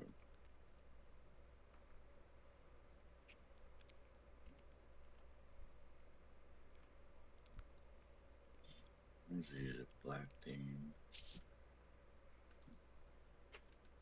Hey, you got some shit in the background? Our skin. Nah. My what? skin. My own shit. And his. What you mean? What is it? It's what like you mean? Like shit hanging and all type of shit. What you mean? Nah, like a sound. Nah. Maybe that's my shit. I got something to open, nigga. It's like I'm not old nothing from them niggas. Nah, not my shit. Would you ever go on that platform? Yeah, I would go. But I'm not old nothing from them niggas. Them niggas is in the fraternity. Then the boys club. I came, like Gilly said, he came. He's not known for doing nothing. He's known for talking about people that's putting in work. I came to the internet. I came to be known and famous for attacking our black celebrities. Bro, look at my screen. Think about that, huh? They are the boulets. Our blacks, the Shannon Sharp, these are boulets. These aren't our revolutionaries. These aren't our black people who Malcolm and them fought with. These are the boulets. That's why they get the big platform. And they seem like the gatekeepers. What is boulets? Did you hear that shit, man? Black sellouts. These are the people who white folks pat on the back. Pat on the head. didn't hear it, bro. That's why he got the first take. And when the white boy done him bad, how he do a nigga? Got his own shit. Because he's a boule. He ain't no field nigga. These are your house niggas. They get to go in the house. I'm coming out the field. Talking stupid with the Ebonics. So, homie, they don't owe me nothing, homie, but there's no way, because I came in attacking them. There was a time when Wallow and Gilly sat down with King Von and Dirk and laughed about this shit. And he wasn't telling him, nah, homie, y'all wasn't doing that. That was the second interview. The first interview, they were clapping and laughing and singing along with these Smoker Tuka lyrics. Gilly hadn't lost his son yet, so it was cool for him to engage King Von smoking on Tuka while Tuka's mother watched that interview. Nah, no way. While all those victims who King Von murdered families watched this interview and watch him be rewarded. Gilly hadn't lost a son yet, so it was okay then. Right, it wasn't real yet. There you go. Right. So I come to the knowing off the top saying, fuck these niggas, fuck these rap niggas. Football playing niggas is dumb. The white boy get them niggas a job. Them niggas slave. Nigga, these the niggas I've been talking about. So why would they sit down with me and give me an opportunity to embarrass them like I did Cam Newton? You will probably be the most requested guest for a Shay Shay interview. I'm gonna embarrass him like I did Cam Newton. Because once they start pressing me about what I done said, It's gonna turn into something I'm gonna talk about what I done done and what the rappers do. See, y'all worry about what I'm saying. Then you got a lot of these niggas, look at what they do. Nigga, you can go to Joe Budden. Nigga, all these niggas have been accused of abusing women at some point throughout their careers. So now, nigga, so I ain't got none of that on me. All they can go off is, well, you said this. Okay, what have I done? Right. And I can go down a list of what they done. From Kobe Bryant being accused of rape, T.I., nigga, I can go down a list. Yeah. No, this the shit they don't want to talk about. And y'all don't buck white people, nigga. From Gilly, Wallow, Shannon, you nigga don't buck white people, nigga. Now police shooting. Have y'all caught? Nigga, you nigga don't buck nothing, nigga. How much that shit delayed? You niggas is in the get along gang. Y'all So who going you on to checking? get along. So who you checking? So once they start trying to press me, nigga, that gonna look stupid. Start pulling out the facts. They gotta leave me alone, my nigga. Just let me keep playing ignorant. Man, They don't want me to get Wild boy. serious and stuff. They don't want me to get serious. They let me keep playing funny man, troll, ignorant nigga online. Of what? Of who? Are you a freelancer or entrepreneur struggling? It's crazy.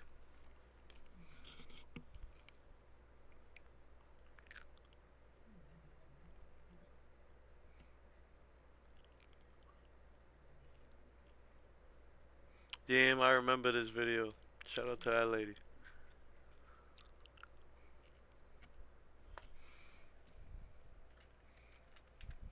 That delay is crazy on Twin.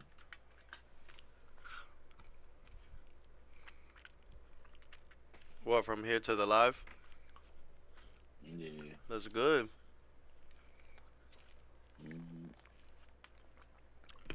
That should be right spot on, son. Nah, That nah. should be echoing No, it's crazy. supposed to be like this. That way you can't get stream snipers, nigga. Fake flip.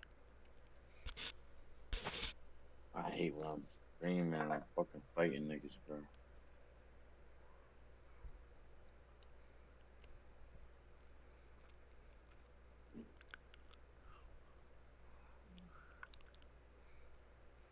I'm tired of breaking up weed. I'm with the guy that put on credit.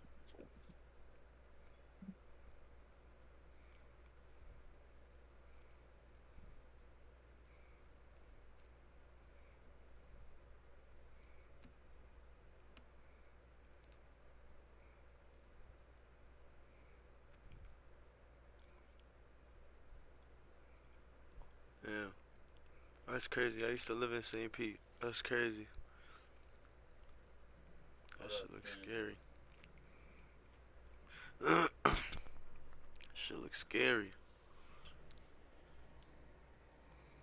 Any rappers or cartoons or celebrities? Nah, man.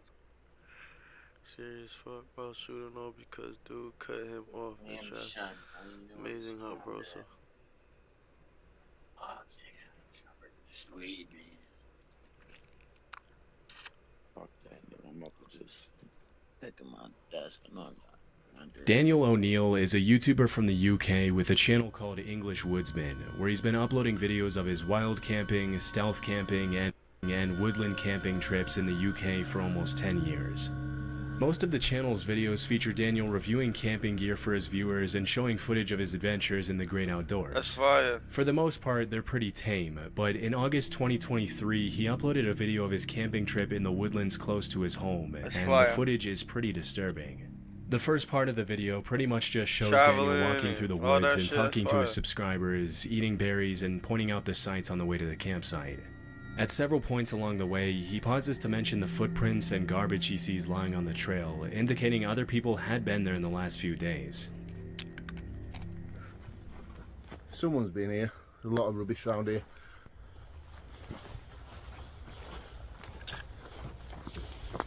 Yeah, look at the state of this.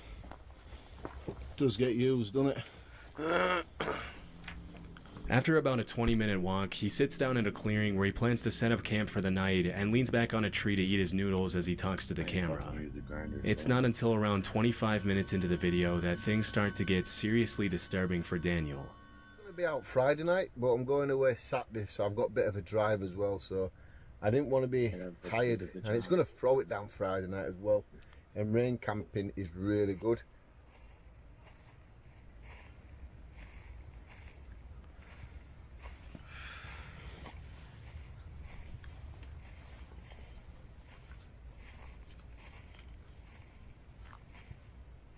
How you don't see the nigga?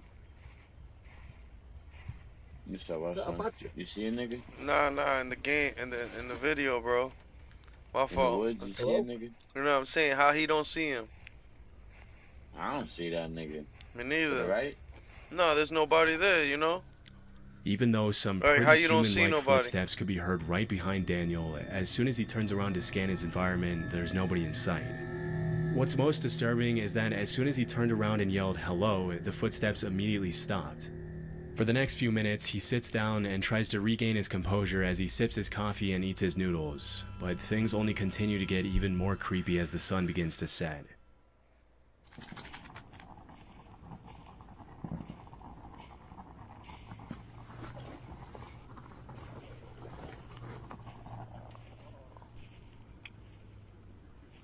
Why'd you be camping with no gun? There's that noise again now.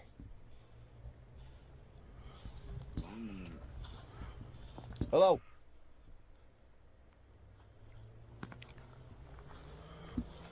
Hello? Those are footsteps in the back? Yeah. You got a bit of that. Let me put it up. There's nobody here. About 40 minutes into the video, the footstep noises can be heard again, and this time it sounds like they're getting closer to Daniel.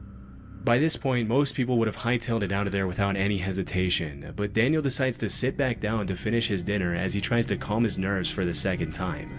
Amazingly, a few minutes later, it almost seems like he completely forgets about the footsteps and manages to think about less disturbing things, which is honestly pretty impressive. But as darkness sets in, the eerie footsteps start up again. That nigga stayed there? What type of tent is I'm gonna that? be honest. I can't stay here now. I want to be a wimp. I don't care if people call me a wimp in the comments, but I can't stay here. I'm too unsettled. I'm nervous. I've done camping like this a load of times. I think I'm gonna go find somewhere else to get this bivvy set up. But I'm leaving this spot.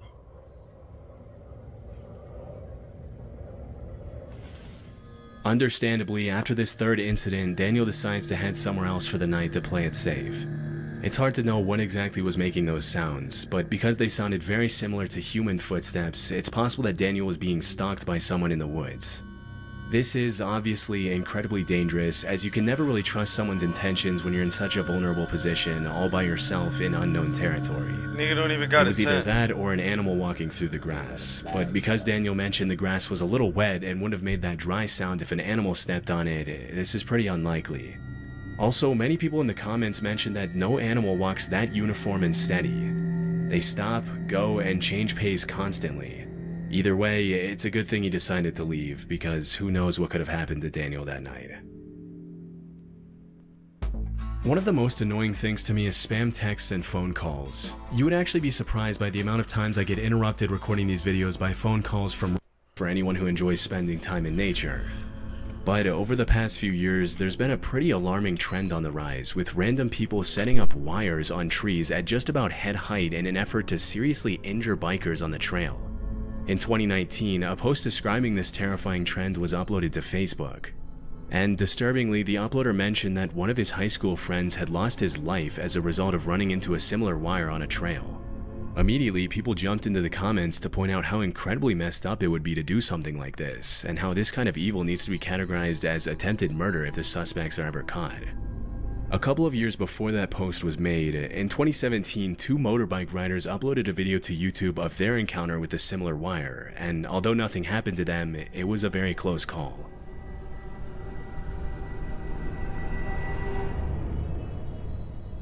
Nah, that's crazy. That's fucked up. That's scary. That's scary.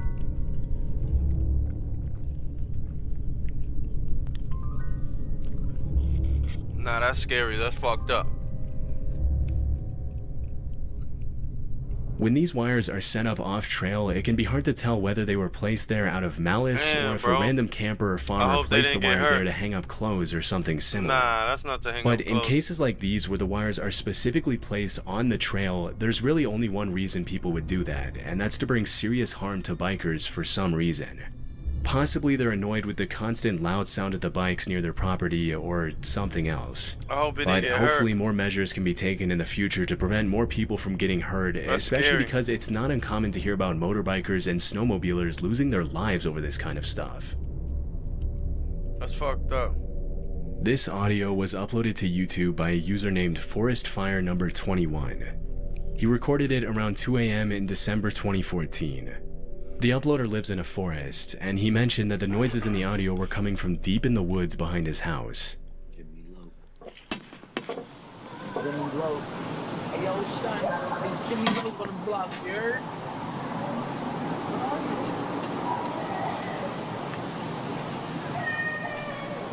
Oh, nigga. Hell no.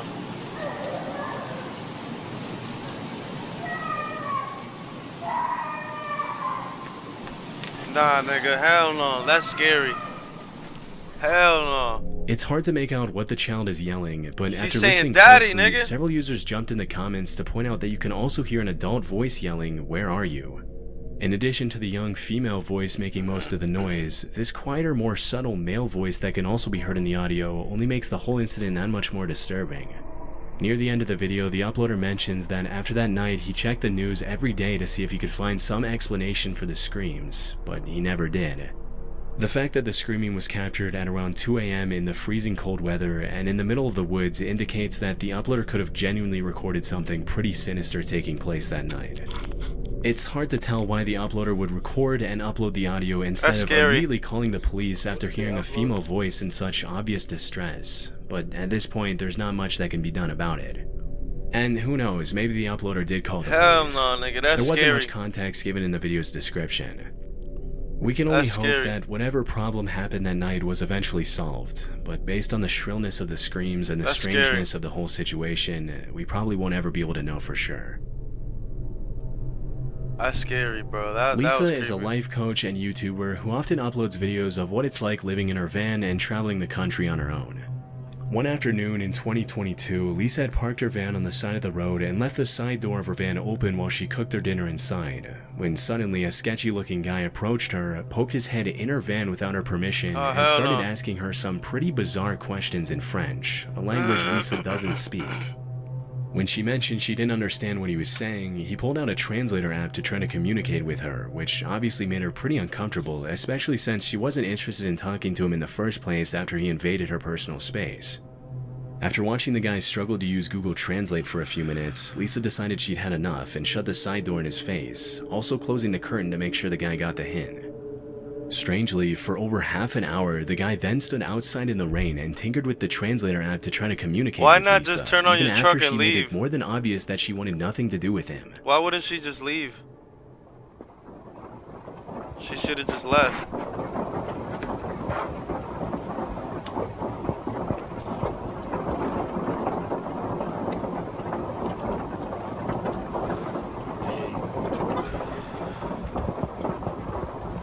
He just moved even closer so that I can't move out and so that I can't go forward.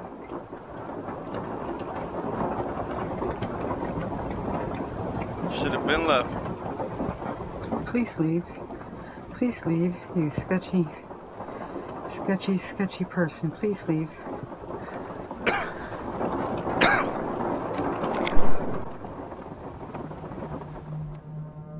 With a very shady demeanor, the man snuck into the bushes and pretty much just stalked Lisa from a distance, as if he thought she couldn't see him.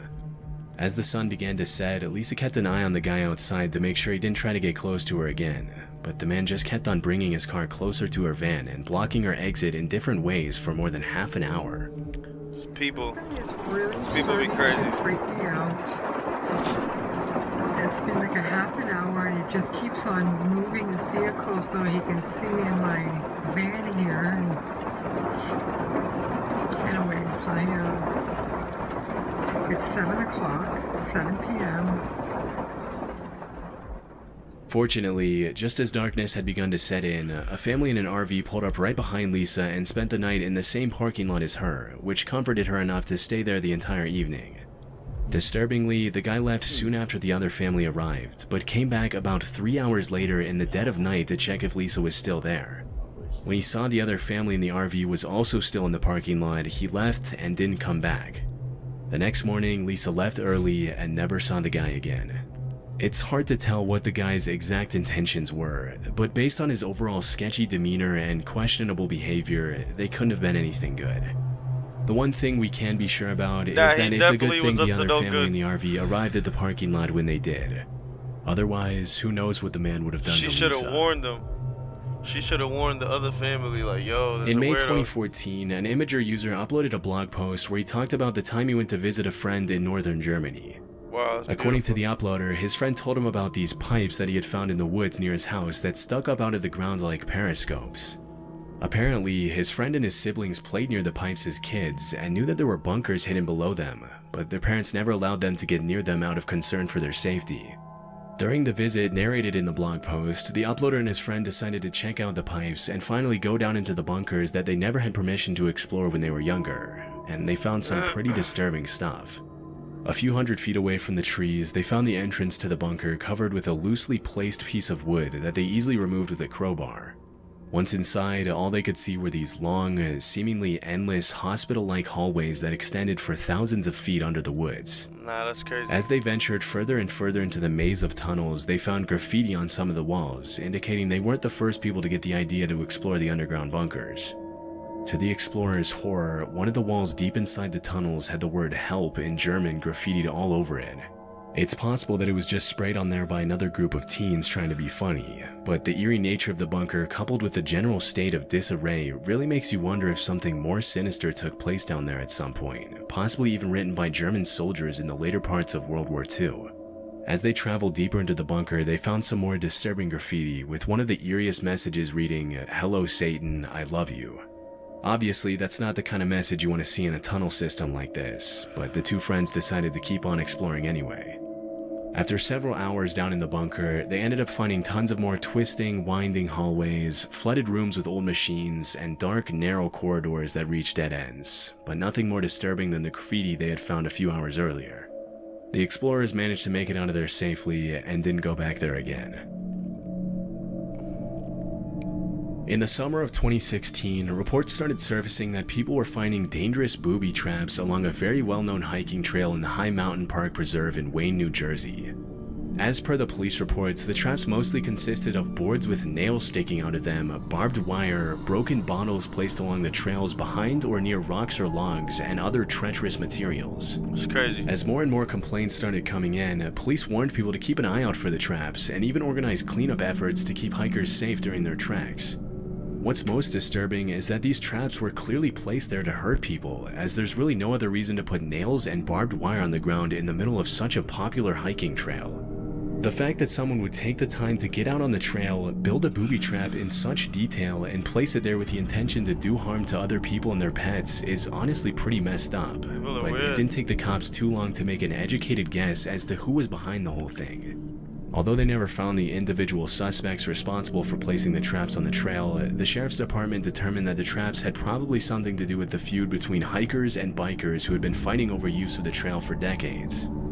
According to many nearby residents, it's common for bikers on the trail to speed past the hikers without ringing their bells or announcing their presence, which has led to several injuries and rising tensions between the two groups over the years. Still, it's hard to imagine that someone would take the issue to the point of trying to harm an entire group of people so maliciously with such brutal methods. Fortunately, no one was hurt as a result of the traps, but the suspects responsible were never found. People are fucking crazy.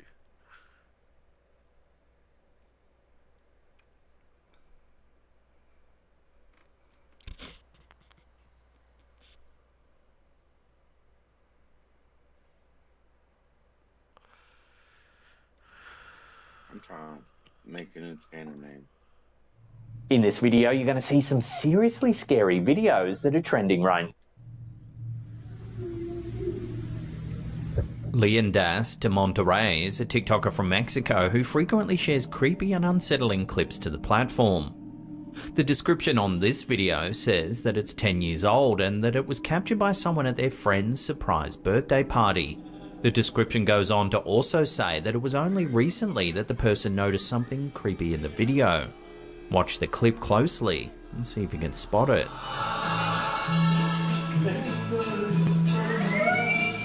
The kid disappears.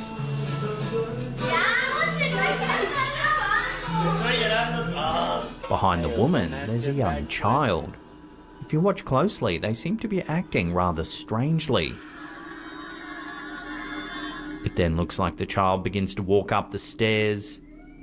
However, as the woman moves to the side, the child has vanished.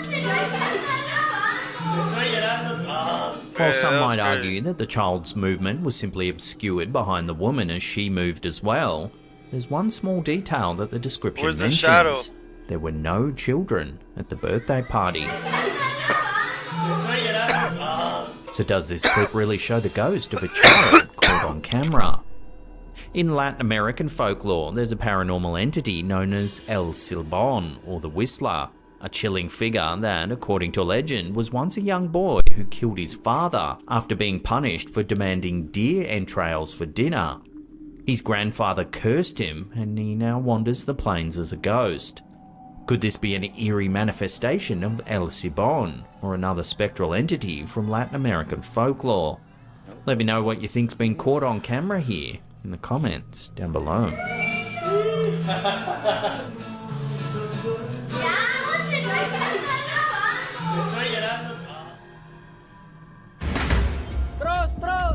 Do you want spooky paranormal clips in your feed every single day? Then head on over to our brand new channel, Slaptam Shorts. We'll put some links to this channel in the description box down below there. We'll also pin... This next video was uploaded to the TikTok account Daily Ultra PD. The story behind the footage is chilling. A man who collected rare and obscure artifacts was supposedly using a commercial storage facility to store them. However, he suspected that something was amiss when he began to notice that items would mysteriously move about when he was gone. I've had a lot of skeptics argue with me, but I do believe it's cursed.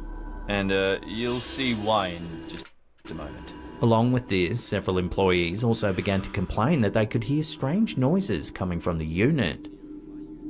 Initially suspecting that the man was living inside his storage locker. The man was determined to prove them wrong, so he set up a camera to monitor the inside of the storage locker. He also hoped that the camera might solve the mystery of the moving objects. This is what the cameras captured.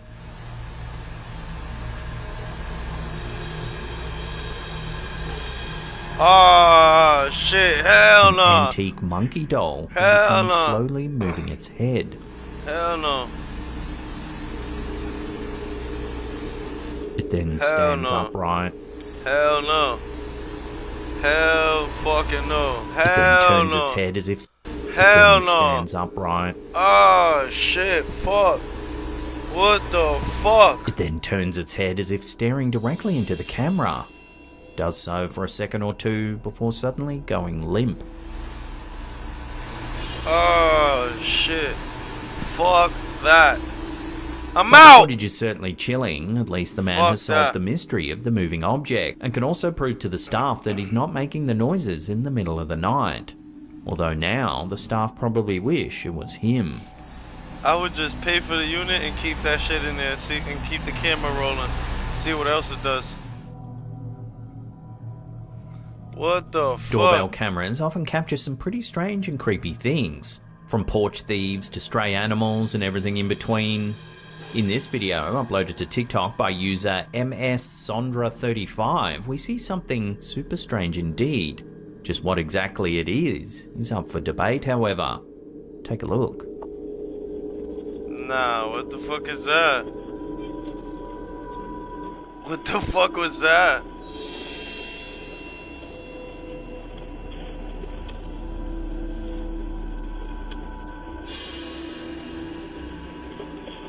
At first, it looks like a stereotypical ghost leaving the house. Nah, a person at first, I think. I'm not sure. A white sheet that's possibly got someone underneath it. This footage even more perplexing is that the TikToker who uploaded it almost exclusively uploads cute videos of family and friends. It's only this one with the description, "Why does it look like Casper left my house?" that seems possibly paranormal. Oh, that's their crib too? Oh, hell no.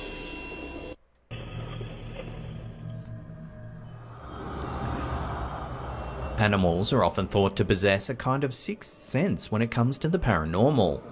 However, in this video, uploaded to TikTok by user Lonina Sombras, we see a mysterious dark figure that suddenly seems to appear behind a troop of horses without being detected. That was crazy. Fuck that. Definitely scared the shit out of them. It's not until the figure begins moving around the yard that the horses act alarmed.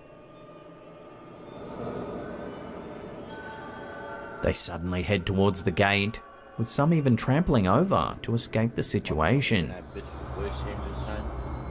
You can hear my voice changer?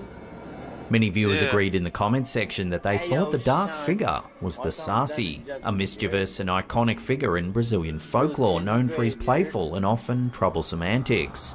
Characterized as a one-legged black youth wearing a red cap and smoking a pipe, the Saci is said to move in a whirlwind, creating chaos and confusion wherever he goes.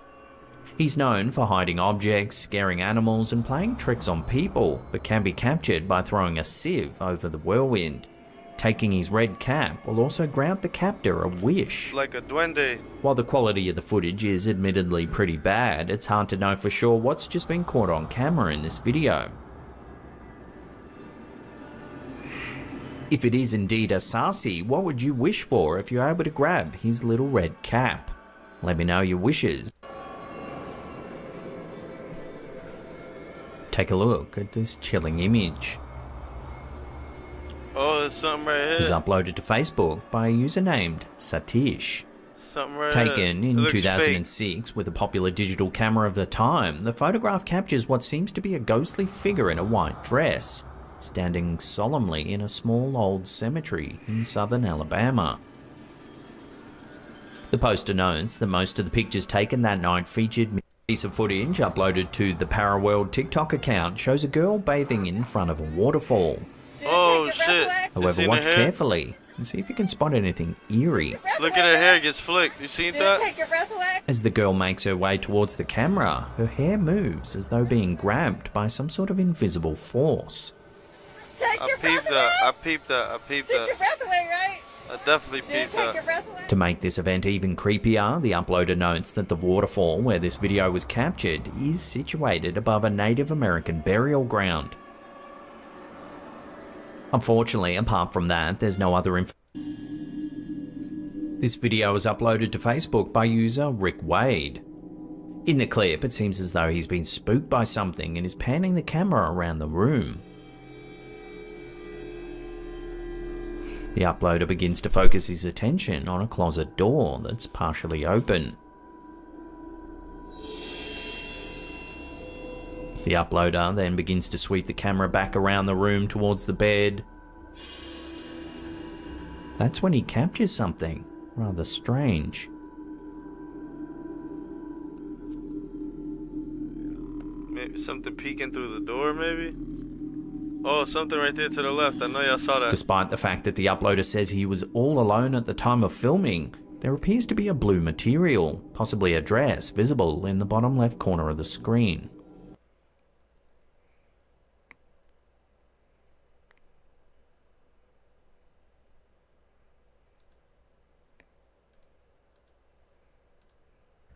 Our oceans cover more than 70% of the Earth's surface, but did you know that over 80% of them remain unexplored? Being too deep, too cold, or too dangerous, these places are home to secrets most people have never seen. Until now.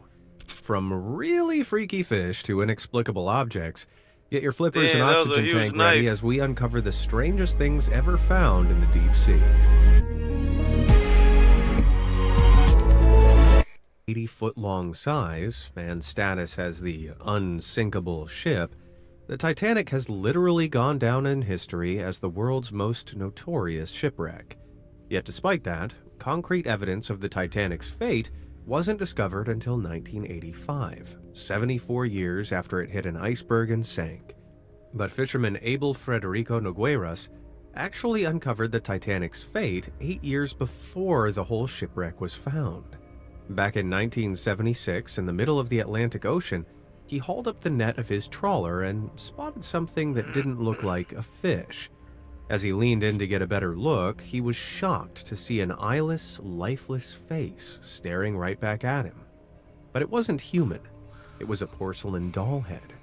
Fished from some 6,500 feet below, this wasn't any old kid's toy. As it happened, Nogueiras had been fishing in the same area of the Atlantic Ocean that the Titanic sunk. After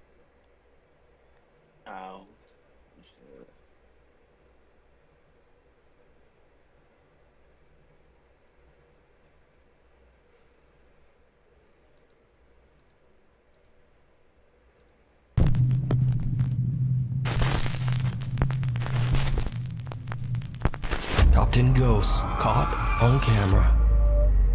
Something in the sewer. Now, this next strange video was recorded for educational purposes by the Athens, Georgia Public Utilities Department. The clips were actually filmed as an educational video for kids to show children what you can and can't flush down a toilet. The footage shows a robotic camera being guided through a long sewer system. Everything appears normal until the camera approaches something very strange in the dark water.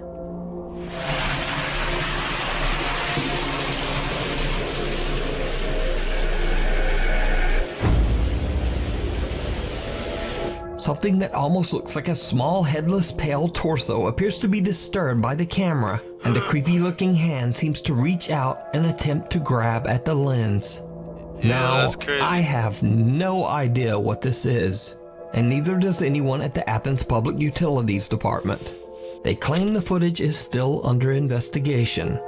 So for now, this eerie figure is a complete and total mystery. Definitely was like the ghosts of the Queen Mary. Paranormal investigator and author Brandon Alvis, who some of you might know from the popular TV series Ghost Hunters, has dedicated many years of his life to researching and recording the paranormal. But even for Brandon, there is one investigation that stands out as particularly creepy, and that is the investigation of the historic RMS Queen Mary. The RMS Queen Mary sailed the North Atlantic Ocean from 1936 to 1967, serving as both a cruise ship and even an Allied troop ship during World War II. The ship has seen its fair share of tragic deaths, one of them being that of a little girl who drowned in the ship's swimming pool. Many visitors and employees claim that the ship's swimming pool area is very haunted, and some even say that they've seen the spirits of both women and children dressed in 1930s style swimsuits. While investigating the swimming pool area, Brandon and a fellow investigator both hear something disturbing.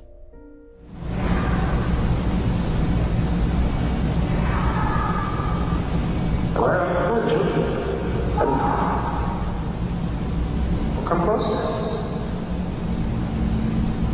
No way. Sound like she's saying hello.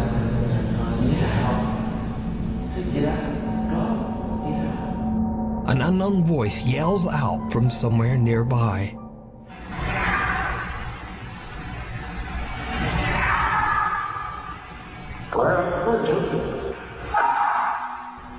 But then the area is off limits to all other guests.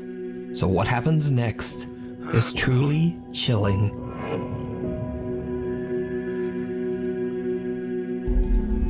Oh shit. Did you see it? Someone or something can be seen in one of the swimming pool changing stalls. The chilling figure appears to have glowing eyes as it watches the small group from the shadows. Brandon says that they did not see anything at the time of the recording. So just who or what is lurking in the dark? Let me know what you think. You can read about Brandon Alvis's spooky experiences while investigating haunted places in his new book, Element. Proud parents Kaylee and Stuart have a TikTok account dedicated to their newborn daughter, Ren May. The account usually chronicles happy experiences from the young family's life. So when this next video was posted, their viewers were shocked.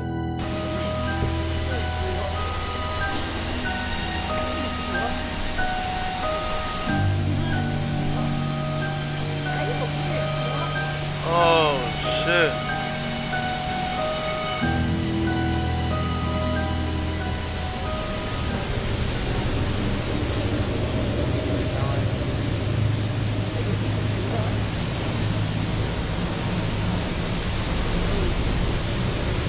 It's moving the baby. Oh shit, what the fuck?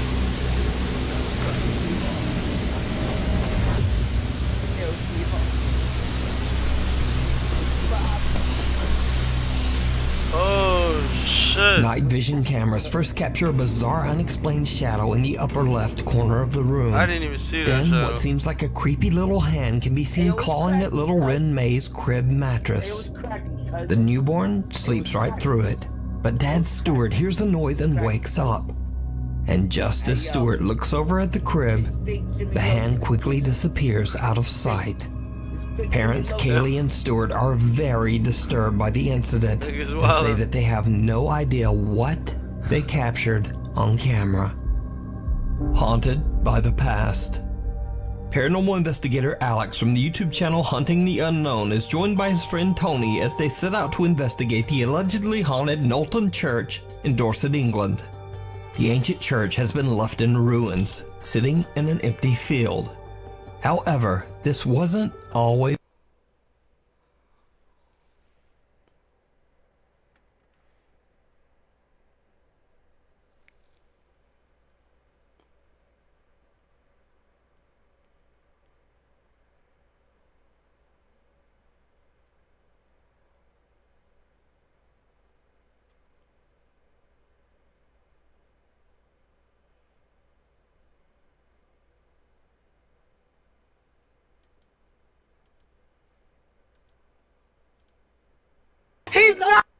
I know y'all have never seen a sock like this before. I didn't do anything. He's mad because I'm American. I didn't do anything. I didn't do anything. I just want to go home. I just want to go home. That's the intestines. Whatever the person says on it, it works on you. Is this every meat or just cat? Just cat. Are you sure? Are you sure? Are you sure?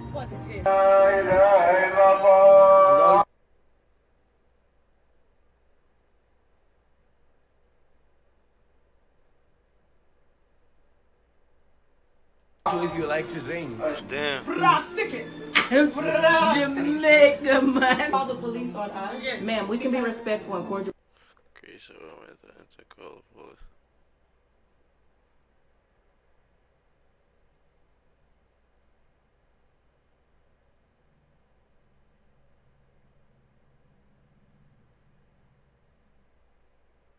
But you're being rude and belligerent. What? I'm sorry. No, hot then. We're just walking away. He started walking towards me.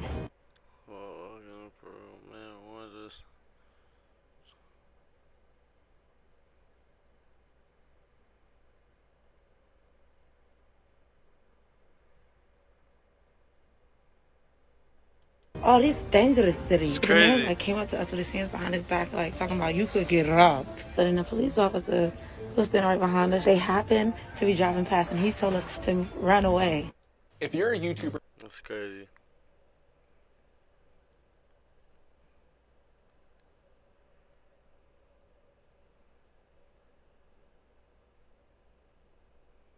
I never thought about this. From an Olympic pool in Turkey that was rocked by a powerful earthquake, and a rooftop hangout in Mexico City that spilled water on the streets below, to a 6.1 magnitude earthquake that struck near a popular children's water park, and an earthquake in the Philippines that sent pool water flying off this skyscraper. Here are earthquakes versus pools caught on camera. Mexico City is the cultural center of Mexico and the most populated city in North America. Fun fact, while the rest of the world has always called it Mexico City, it didn't become the official name until 2016. Until then, Mexicans simply called it the Federal District, or DF. On September 19th of 2022, a 7.6 magnitude earthquake struck off the coast of western Mexico. Those on the ground in the capital felt the earth shaking beneath them. Those in the rooftop swimming pools felt an entirely different sensation. Get out the swimming pool, dumbass.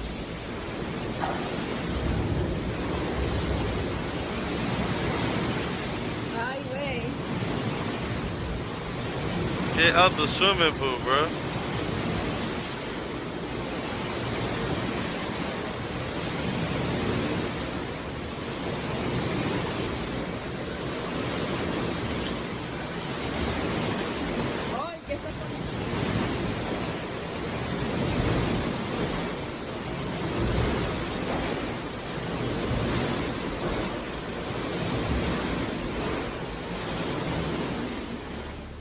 We assume the penthouse didn't classify their rooftop pool as a wave pool when these people checked in. If the earthquake was that powerful at the top of a high-rise, imagine how it must have felt to those on the first floor. Now, a similar scene occurred in the Philippines, where a 6.4 magnitude earthquake caused pool water to cascade over the roof and drench people in the street. Even though the epicenter was 37 miles away, it was still strong enough to make buildings sway like trees in the wind.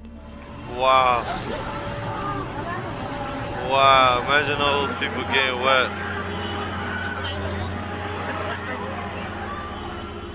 Earthquakes and pools clearly don't go together. Once well, the water people who starts live right under that shit, the apartment right under there's the pool. really no stopping it. Now, according to reports, this pool was atop the Anchor Sky Suites in Manila, the capital and most populated city in the Philippines.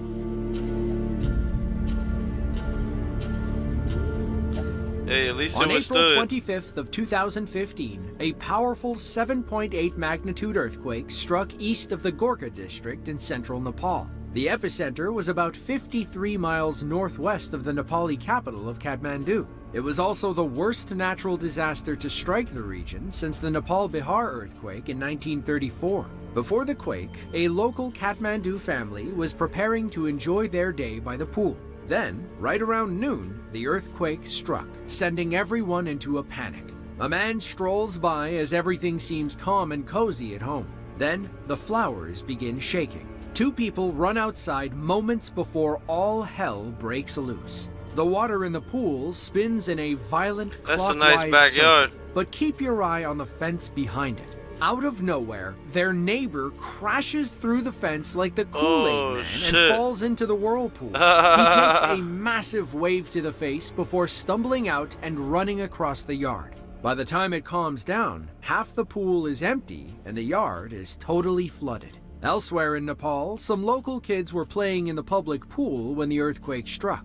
Now, all seems fine until the earthquake strikes without warning. You can tell nobody had a clue it was coming. Some swimmers get out while two boys get caught in the waves. The scary part is how large and random the waves are. Luckily, the pool was shallow enough for them to keep their footing. As long as you're in an outdoor pool and away from buildings, you should be relatively safe during an earthquake. Still, it's not the best place to be, as the waves can easily throw you around. Just look at how close some of these people came to hitting the edge.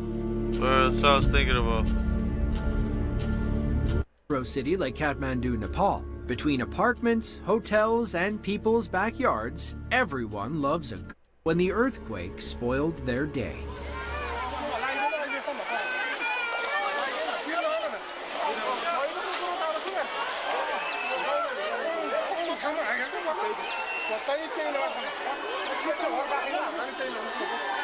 Cause cracks to form under the river.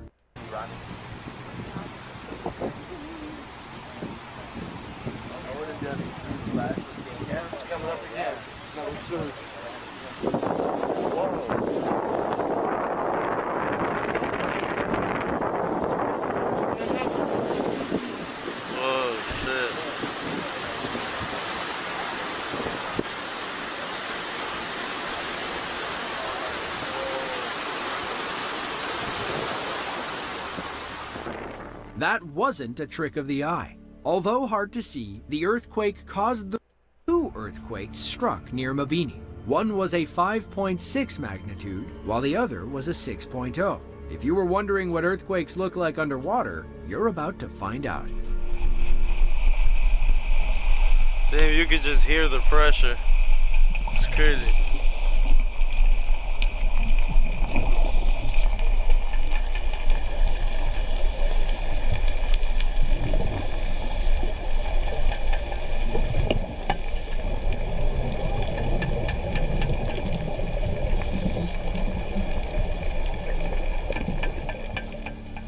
According to our divers, they were supposed to spend about 20 minutes at a depth of 140 feet. They said it felt like a massive propeller was turning directly above them. They could hear the rocks trembling on the ocean floor and felt the shockwave as it moved through the water. Things got a little scary when the shockwave hurt their ears and it became harder to breathe. Not wanting to risk anything, their dive leader canceled the dive and returned to the surface. Luckily, nobody got hurt during the underwater quake. You know how much pressure that probably is? Manila is the capital and second most populated city in the Philippines. It sits in the southern region of Luzon Island, in the banks of Manila Bay. It's home to about 1.8 million people who all experienced a wild earthquake on April 22nd of 2019. Around 5 p.m. local time, the 6.1 magnitude earthquake struck close to the capital city. Many parents had taken their children to a local swimming pool for a fun day in the sun. Little did they know it was about to end in terror.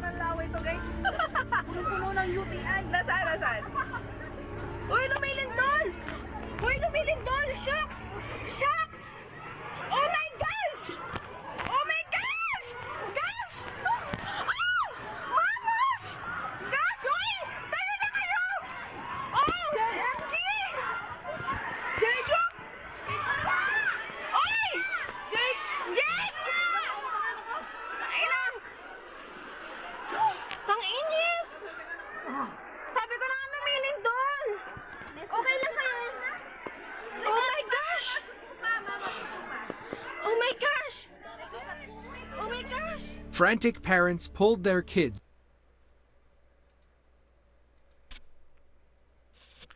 Shit is crazy.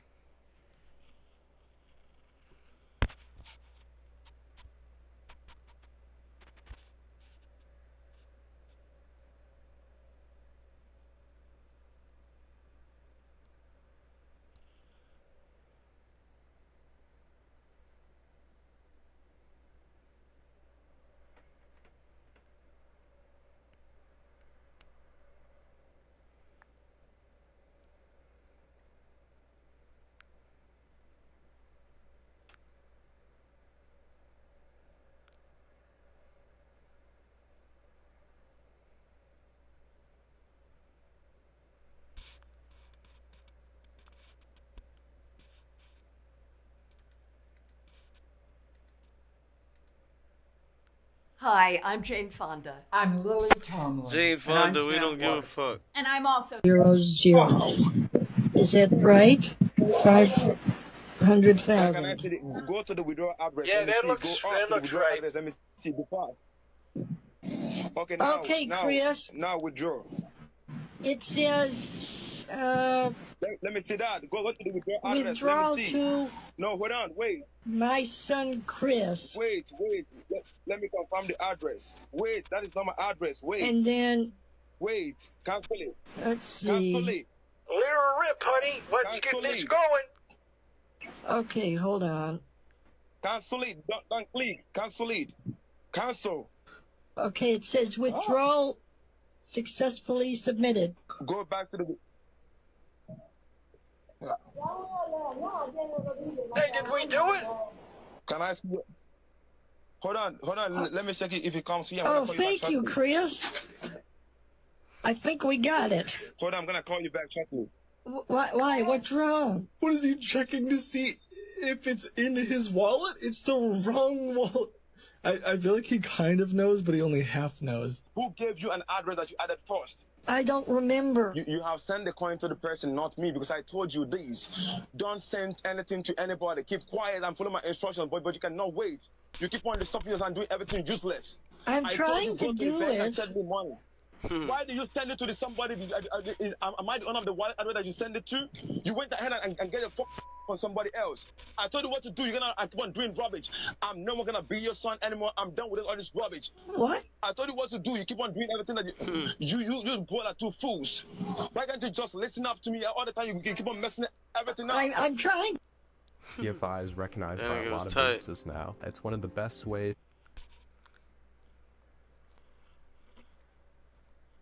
He was tight.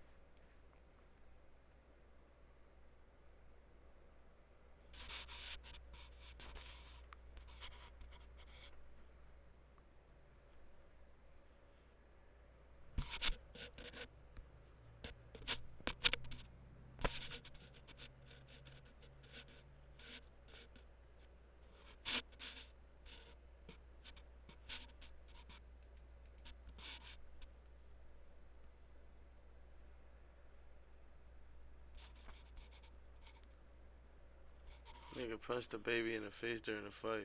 Jeez.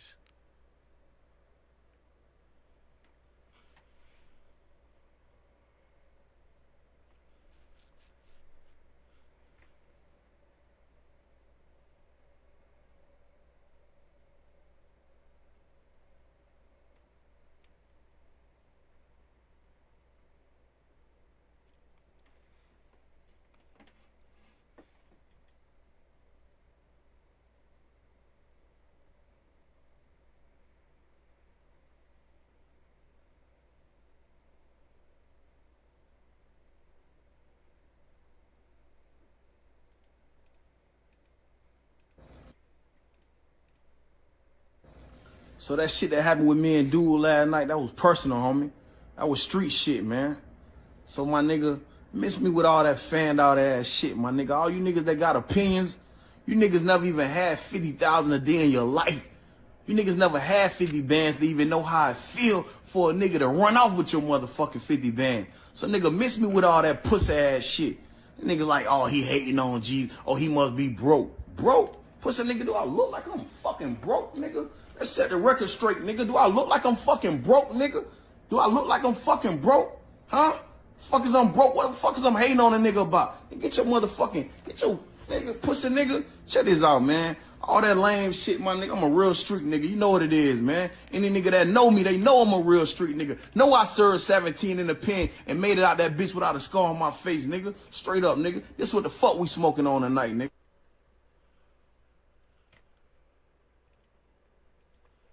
He made a Jay-Z snowpack. I'm dead.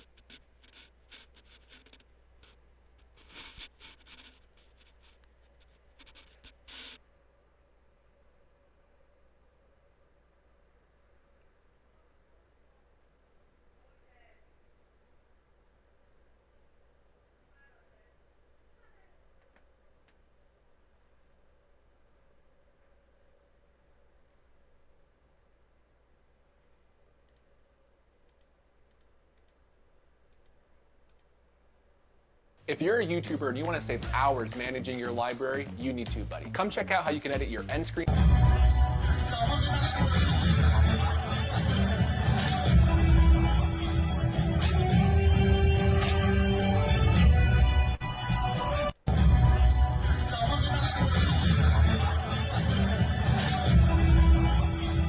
That's crazy.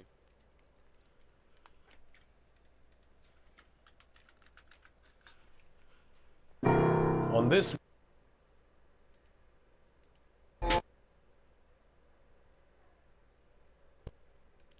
Where's episode 3, dog?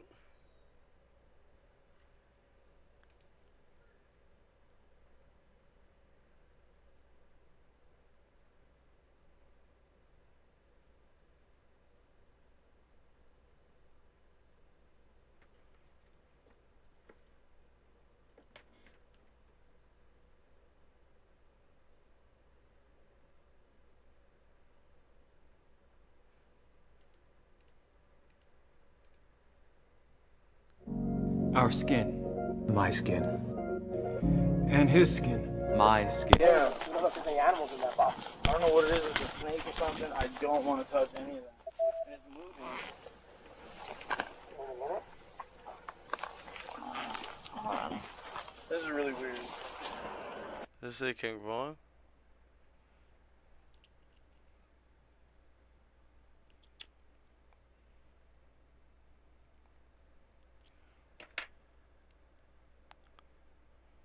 Look like it said King Vaughn. Oh, it does say Drake. If you're a YouTuber and you want to save hours managing your library, you need TubeBuddy. Come check out how you can edit your end screens, cards, and descriptions of all of your videos.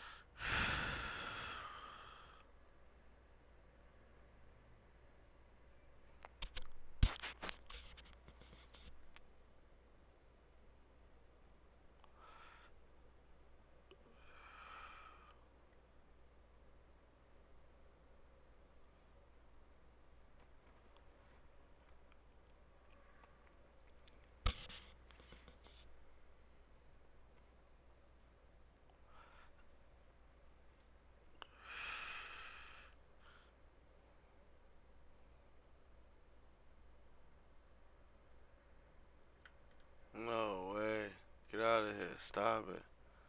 Traditional dropshipping is that what we need to do is register with AutoDS. The quick. What? 2 male fighters versus 3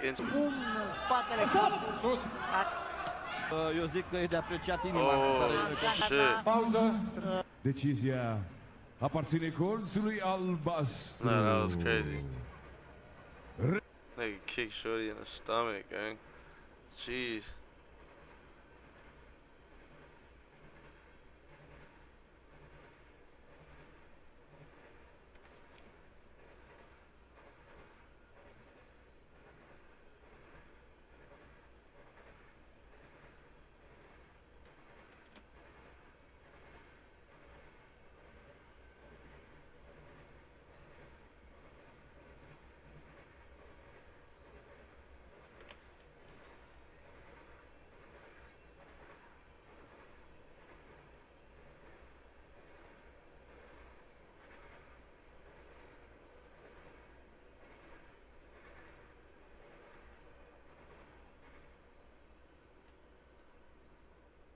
All I see is ass everywhere. World Star just turned into an ass show.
World Star is crazy.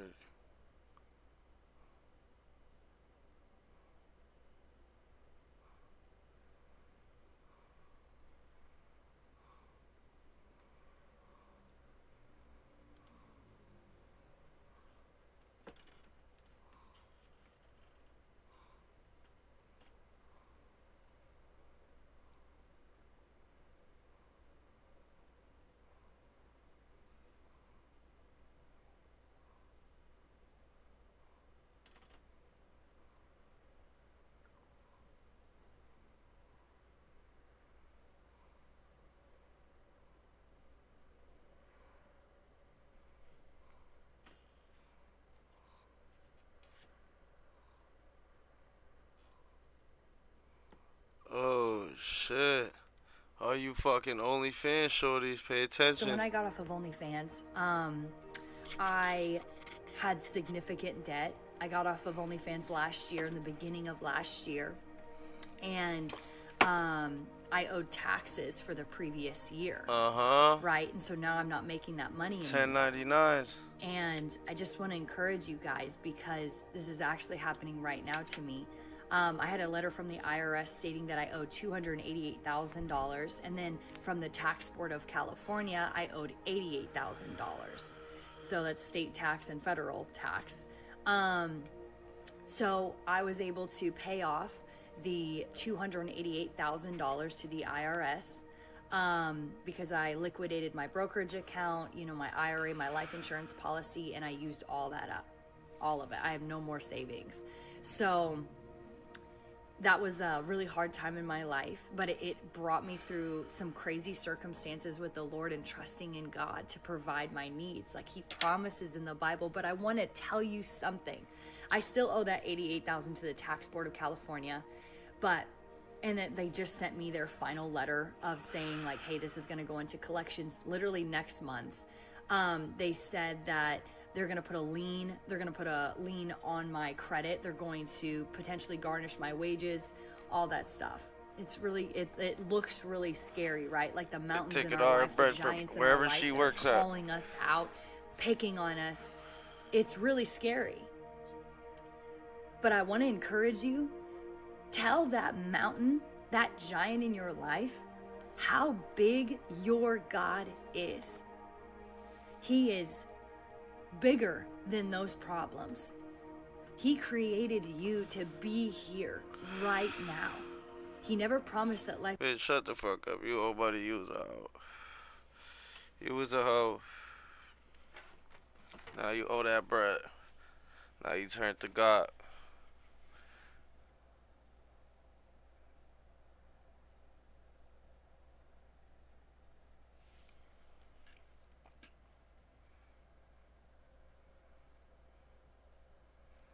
No, that's crazy. Why? Bro, why? Hi, I'm Jane Fonda. I'm Lily Tomlin. And I'm Sam Waterston. And I'm also here. Why, bro?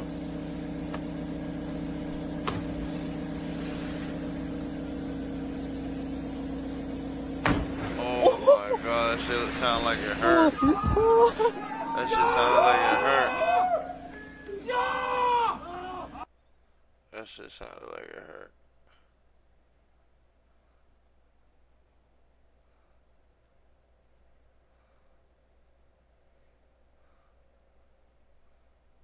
That shit sounded like it hurt.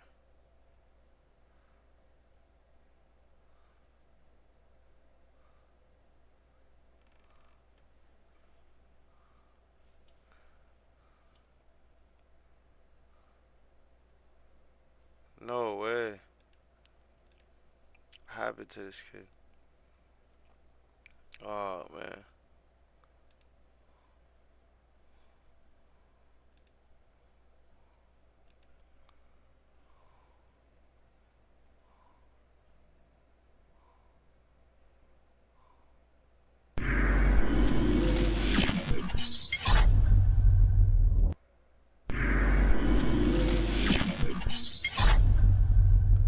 Free AR ab, nigga. They What's your gave him thoughts on 45 ARM years, sentencing 45-year sentence? That's sad, man, because I know Ab personally. You know what I mean? He a good dude, like, deep down. Like, you know what I mean? So, that's fucked up. Nigga got responsibilities, got family and shit, so it's crazy. There was a lawyer that was on Vlad, Mo Gangot, and he said on Vlad TV that AR-Ab got a lot of years because he was scowling at the judge, giving him crazy faces and all that stuff. And what happened at AR-Ab's sentencing was a fucking tragedy. The judge, before he announces the sentence, says, "Young man, you've been sitting in my courtroom listening to the statements of the victims, listening to the prosecutor discuss your crimes, and the entire time you've had your hands folded like this. And the entire time you've been dismissive and jeering and snickering and scoffing. You don't look contrite. You don't look like you respect this process. I have the ability here today to give you a range of sentences. It could be anywhere from, here to 45. And what I'm gonna do, based in part on your behavior in this courtroom today, in this sentencing hearing, which is a couple minutes, Vlad, a couple minutes in your life, a drop in the bucket. Based on your behavior here today, I'm giving you the max." What do you think about that? Do you think that's had a major part in him because he was just looking at giving a mean mugging the judge? Oh, no, I can't. I don't know. I can't talk about why a judge gave a man time or whatever. You know what I mean? I don't know. I don't even know all of the charges that he got charged with. I just know it was ugly, and that man doing a lot of time, and that shit is messy. And you know what I mean, but when you were you see how Ab trying to carry it. I mean, even in the courtroom, he making faces, he doing whatever he doing. I ain't seen it. I don't see it. I don't know if that's true. You know what I mean? I don't really know about that. I can't answer that. When you went through your things, because you had your charges, you said manslaughter, involuntary manslaughter. Yeah, well, that was the case that I got hit with, but I was charged with a murder and 2 attempted murders. But the case that the charge that I got found guilty for was involuntary manslaughter. And you were sentenced to what, 11? Yeah, like 11 and a half to 23 months. Yeah. And then I got 5 years probation for the attempted murders. for each one. So each one for 5 years? Yeah. So was that 2? Then was that 10 years? Yeah. Damn. How long did you stay on parole or probation? Did they give you the whole time? Well, it's 10 years? parole. It's parole until you finish the 11 and a half to 23. You know what I'm saying? You be on parole for that charge. Right. And then you be on probation for the attempted murders. Like, that was probation. That was probation. Yeah, so after you do the 11 and a half to 23, then you gotta do the 10 years of probation. And you did it, what, so 8 months altogether?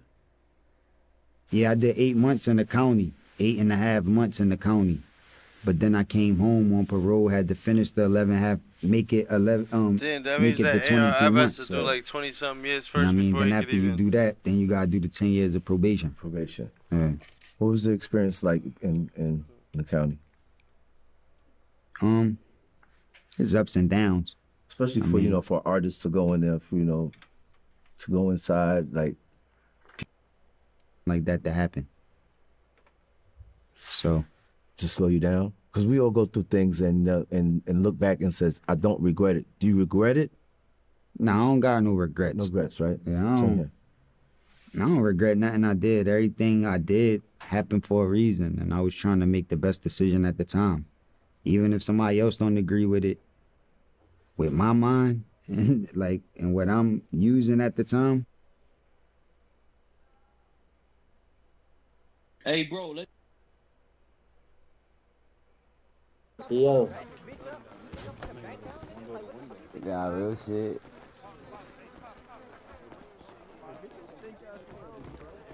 Hey, yo, CL, nigga, I'm trying to ask you people open up the shower, nigga. My fucking ass is sweaty as shit, dude. My fucking balls just sticking to each other, son. We begin with the latest on 3 arrested during a traffic stop in East Central El Paso. One of them, Los Angeles rapper Lefty Gunplay. According to El Paso police, this past Sunday, just before 3 p.m., they were patrolling the area near Gateway West when they conducted a traffic stop on Buffalo Soldier. 30-year-old Franklin Scott Holiday, also known as Lefty Gunplay, and 40-year-old Rafael Rueda were arrested for not wearing their seatbelts. 46-year-old Renel Cordova, who was driving the vehicle. How the fuck can you get arrested for not wearing your seatbelt? Their seatbelts. 46-year-old and 40-year-old Rafael Rueda were arrested for not wearing their seatbelts. 46-year-old Renel Cordova, who was driving the vehicle, was arrested after being in possession of cocaine. While at the El Paso County Detention Facility, Lefty Gunplay was found in possession of methamphetamine. He's now facing charges of possession of a controlled substance and having a prohibited substance in a correction facility. But he had what? He's now facing charges of possession of a controlled substance and detention facility. Lefty Gunplay was found in possession of methamphetamine. Then he He's had now meth. facing charges of possession of a controlled substance and having a prohibited substance in a correction facility. Nigga wild out.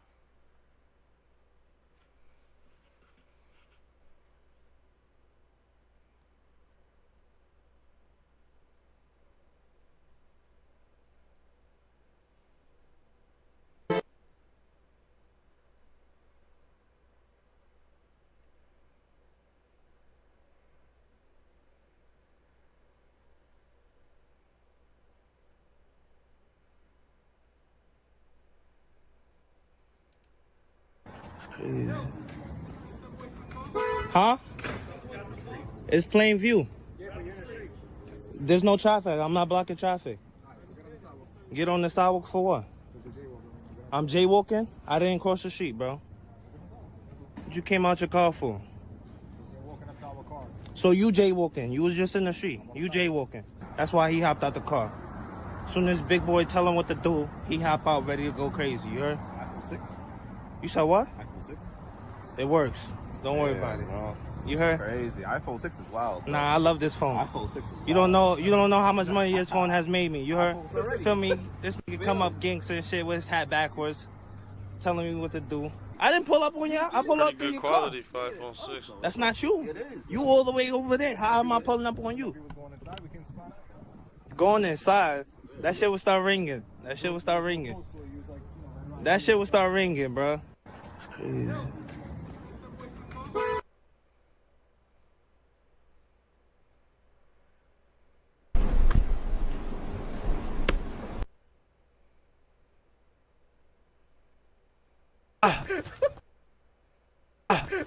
My dick. I got an issue. Oh.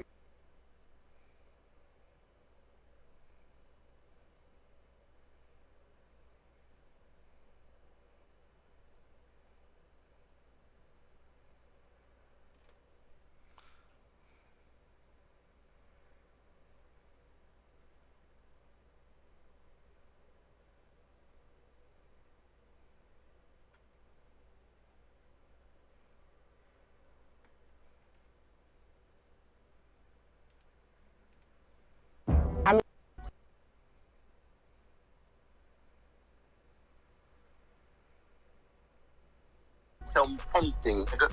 You know how we move in New York City, nigga. I put a whole coast on. I let a whole coast eat. I put this shit in the sky. Tell me anything. Jim Jones said to get it whack, you know what I'm saying? And you know we're gonna see the reaction or listen to the reaction to that. You know, shit crazy. Check it out. Yo, Wack tried to call him a rat the other day again. Ain't nobody talking about apologizing. Hey, yo, Vato. Jim Jones, when he come text message and I said, ain't no apology been going on. He should have been responded. Tell him, read him. I got him. He said, yo, Vato on Wack right now, bro. Yo, and then here come in the room. Come in the room. None of them. It's just crazy to me because everybody on this call is 40 plus. Everybody on this call probably got grandkids. Too old. You a hoe. You a soft nigga. Nobody ever respect you like that. Stop spreading false narratives. Do not know OG out there. Nobody stamped me in the West Coast. I got a good friend by the name of Wacko, nigga, and we went through some real shit. You was not there, nigga. You was locked up, and nobody ever heard about you. You came out huffing and puffing, nigga. You was a bitch, and that's it. Eat my nigga. You know where the rest lies. Jim, I hung up, man. I'm trying to get him in the room right now. We talking about Jim gotta come. Wow. He got another room open. Hold on. Did you call Jim? Bro, let me say something. Let's not talk about no birds, man. I don't associate myself with rats. I don't play with people that play with rats. I don't play with people that give rat a platform. I don't play with people that's close to rats because you're a rat to me. There's no conversation for me and that man. When I make a statement, and y'all niggas know being a rat or associated with rats is like one of the lowest, low down, dirtiest type of positions you can have, bro. I don't have to in the streets. All them niggas can eat my Wack know what's up, man. Man. I'm not getting into that because these niggas are trying to get niggas indicted over bullshit. I don't do nothing but music. I make good music. I've been doing this for 20 years and I make a lot of money. Okay, that's old nigga, man. I'm tired of all this shit. But we ain't get on here to talk about that. I got on here to talk about something positive. Yeah. Course. You heard? I want everybody to stay the course. Don't get tricked out of here by this bullshit bloggers and everybody trying to get the dollar by eating dick in my life. You heard? I stand tall for everything I believe in, and I always have, no matter what. And I bumped into the best of them. You heard? I've been around this whole world, the country. I done heard some shit about Jim Jones can't too. Nobody tell me anything, nigga. You know how we move in New York City, nigga. I put a whole coast on. I let a whole coast eat. I put this shit in the sky. Stop the video. If you would, just consider following me on Instagram and Spotify. I got a goal. Other niggas, you heard? They know who Capo was, though. I put this shit in the sky, and I held my hand up high. What's wrong with all these niggas? I'm gonna get back to watching my movies. And living good, man. That's all I gotta say, bro. I don't go back. You know, you ain't gotta say that with you ain't gotta say that with. Hey, yo, I ain't gonna lie, bro. That's the service announcement. Eat it to all rap lovers. Yo, try it, man. That nigga, I'm trying to get him in the room. He don't want to. You know what, bro? We ain't got no rap no more. That's all I wanted him to do. This is me, let me be honest, bro. I don't be playing. Hold on. I'm gonna be honest. We gonna do this shit right here, bro. Bro, this is crazy to me. Bro, shut up. I like cases. He's trying to bring down powerful black men that are in position. Hey, yo, bro. That's all I've been that's crazy. This whole time. It's helping out black I hear the clock in the building. Look at it. I do music. I put as many people on as possible. I got fitness. I put as many people trainers on as possible. Casket, I nigga, got that Capo vamp on. life. Everything I do is not for me. It's for the people. I'm a person that people don't see. You heard? You don't hear me getting in the old narrative that I used to be on when I was younger. I'm way smarter than that nowadays. So for me to get on here and feed into some bullshit, I feel like I'm going 10 steps backwards. And that's not why I got on this platform. Nor did I get on this platform with anybody that associates themselves with anybody that's a fucking rap. Period. You did, but the business that I do is for the people. And to see my people actually pay attention or give this shit any type of leeway when it comes to tearing another black man down under false narratives. Like mob ties with they was in Quavo. That's how with we in the Takeoff. situation we in right now. Because the slavery don't stop. These niggas are still field and house niggas and shit like that. It don't stop. Yeah, and we know how the industry is, man. The industry, like the same niggas that I'm a part of. No, that's 100%. But we not gonna talk about that because that's what he want people to talk about. Oh God, I already said that to the police, bro. Listen, he is, but that's what he want people to talk about. The more, Jim, you better Rufus. He's not police, he's white people. Yo, but the more, you know how these people work. The more people talk about some shit, the more it stays in the air. We gotta let the leader. No facts. The more I make videos, the more this person makes videos, that person makes videos. Bro, let me talk too much.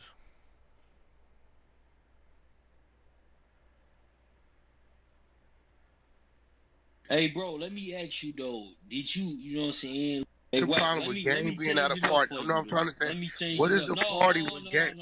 What's the problem with game being at a Ye Grammy party?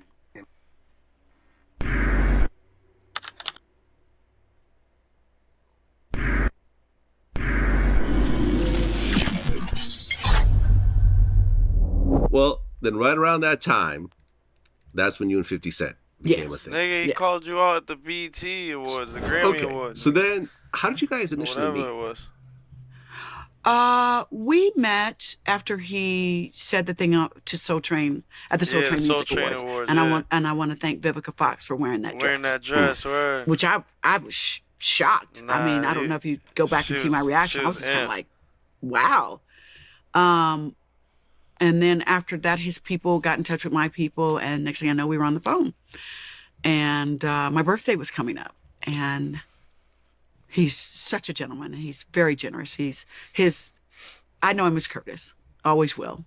And the 50 Cent, those are his performing thing and who he is as a man. So I met Curtis because I remember when I first talked to him, I was like, "So what do I call you?" He was like, "Curtis, that's my name." I said, "Okay, cool." But for my birthday, he filled my entire house with my favorite flowers, which were Casablancas and gardenias. And literally a van pulled up with flowers. Like they kept bringing us stuff. I was like, more? Okay. So he's very generous and very kind and a gentleman.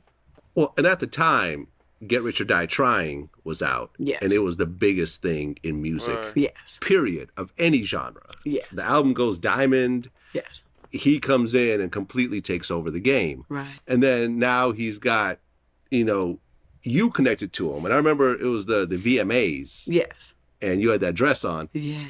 That dress. Wow. Yes. All that in a bag of chips. All that. Designed by Randy Rom, who I made sure he approved it, and we coordinated our outfits. So now you guys are a public thing. Right. Did that put a lot of pressure on the relationship? Yes. Explain. Well, I was already Vivica Fox, from Independence Day, this and the third. And he now is becoming this huge mega rap star who is crossing over in the club. And I was used to fame, and the main thing what killed the relationship was that we just went way too public, way too fast. The love that I had for him, and still to this day, will always, he was the love of my life. I will admit that without any reservations. He will always have a very special place in my heart. But the reason why the relationship ended was because we just went public way too fast, had way too many people in our business. And if I was to have a chance to do it over, it would be that we stayed private a lot longer. But we got too many people in our business, and, that's what killed the relationship, unfortunately, because I really loved him. Crazy. Lord have.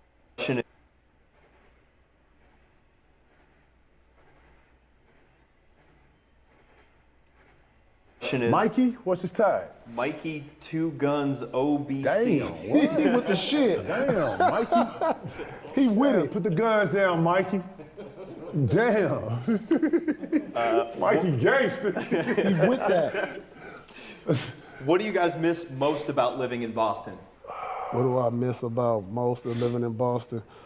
I guess for me, it was more like the people that I was able to build the relationships with over the years. You know what I'm saying? Going to this restaurant, seeing the owner, giving him a hug, like, you know, just building with the people that I built with out there. You know, I don't really miss the cold weather, but I miss the bonds and you know, because it's not that big of a city, so you going to your spots. You know, me and Ticket had our little spots we went to, you know, where it was like, you know, they know we coming in. And like, you know, I don't really have nothing like that nowhere else because, you know, I grew with them, you know, so it was just like, all right, are we going to Strega? Are we going to the Area 57? Or where we going to, like, we had little spots we had. So I miss that. Just being out in Boston. Yeah, same. And yeah, those weren't my spots. Those were P spots that I adopted. You know what I'm saying? I had to go through a whole tour of Boston. There was so much stuff going on. But yeah, similar to what Paul's saying, man. Real shit. Boston for me, man, was like a countryside. I'm a country boy, so I lived in like a whole calm side of it, more on the outskirts or whatever. So my interaction was a little different. I didn't really go out a lot, you know what I'm saying? But when I went out, it was always like Paul said, man, we walked into a restaurant, whole fucking restaurant stood up, started clapping. Just, I didn't get that. I've never in my life, I didn't know what was going on. I felt like I was on candy camera. I didn't know what was going on. I went to go pump the gas one time, turned around, took some out the joint. Some guy, his son was pumping the gas. I was like, what are y'all doing? Yo, we can't let the ticket pump his own gas. Like, no, man, what y'all doing, bro? What y'all doing? I didn't know what was going on. Some kids pulled up to the house. They like 50 kids pulled up to the gate. Like, yeah, boys. I was like, what are y'all? Y'all know I'm at home. Y'all know I live here. What are y'all doing? We just want to say hi, man. We're from high school. I was like, yeah, Boston shit. You know, it's at every itch. You go into a store, you come out, motherfucker sitting there want a hug. It's I can't even explain this. It feels like college. I've been on a college trip with my daughter lately, whatever. So the love that you get from this town, dog, feels so intimate in every part. So where you go, you go to Red Sox, see a game, man, motherfuckers. It's when they call that shit Title Town, and it's all the energy. That's man, it truly is. I can't even put it into words, but. It's kind of like what Pete said, man. The relationships and the people you meet up there is really what you miss because they make your everyday so dope. It's a lot of love, and yeah, I had never experienced that. You know, Minnesota showed me a ton of love, but yeah, not like this. Boston's different.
What's up, Hotford Gang? If you love the content, what's up, Hotford Gang? If you love the content, click on the playlist. Victimized by anything will be a part of their life. How did you feel when it was rapping about your life? I mean, I think any person that's victimized by anything will feel violated in a way, of course. You know what I mean? Like I'm out here hustling, selling all this dope, going to prison, getting out, losing every damn thing, and you just to rap about it. Like, of course, as a dope nigga, as a nigga out the real streets, you gonna feel violated in a way because you feel like you put in all the work. You smell me? So I had to get over that shit. That wasn't gonna stop, and I wasn't gonna stop. So shit, well, you gotta accept shit for what it is and not for what you want it to be. What was going on? Because in my mind, rap career, selling drugs, don't mix. At all. So when you became popular Right. as a rapper, but you were still making these moves that you're supposed to be moving silence with. I think I lost my goddamn mind. Well, that's accurate. That's accurate. I agree with that. I thought I got another young dumb nigga that think he got all the sense, think he can be untouchable. And even when it was in my face that I was getting touched, I still was stupid. I just wanted to be seen. I got that light on me, and I know I'm him for real. Like the rest of these rap niggas can't say this right here, and you know I'm doing it. It fucked with my ego. It was like, it made my dick hard. Like I was just happy. I was just him. I believe I can fly at this motherfucker. You know what I mean? I believe That's I a can bad fly. drug. I believe I can fly with 1,000 pounds on a plane. Yeah. I flew them bitches too, a lot of times. And they landed. That was crazy. Super hot. Super hot. You think just that mindset is a trap that a lot of rappers are falling into now? Or have fallen into? What? Just doing dumb shit like me? Yeah. I think that I used to steal cars when I was a kid. And I used to ride them bitches right past the police. So like, I go to the valet and steal all the keys in their face and drive that bitch off right in their face. Like, the shit flying 1,000 pounds, that shit wasn't stupid as the other shit I was doing. You know what I'm saying? I was used to doing dumb shit. Couldn't wait till the police get behind me. I'm finna drive off. I'm finna fly. We finna have a big ass high speed chase. So like, my whole mentality was like that all my life. Like, I'm from the Bluff. Like, niggas died every day in the block. You smell me? Like, it wasn't that new. We seen needles all on the ground every 5 minutes. Crack pipes everywhere. Auntie selling your pussy to get a hit. You smell me? So, like, that shit that they doing, or I did, that shit wasn't compared to all the dumbass shit I seen every day of my life. That's just, okay, damn. A smart motherfuckers now see that we doing some dumbass shit. You know what I'm saying? But it was already been done. Like, soon the police left the trap, open that bitch right back up. Now, that was dumb shit, but they was just able to see my dumb shit. Right.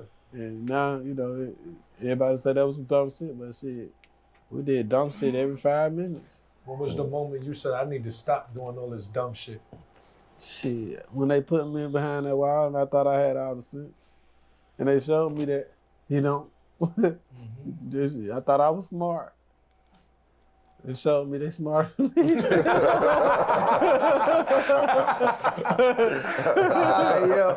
Stupid. How many years were you looking at when you find that case? I had my guidelines between 87 and 106. Like, the feds do guidelines. So my guidelines between 87 months and 106 months. Now for the kids that might try to attempt this shit at home, give us your reaction when you heard 86 to 100 years. Nah, months. Okay. Right.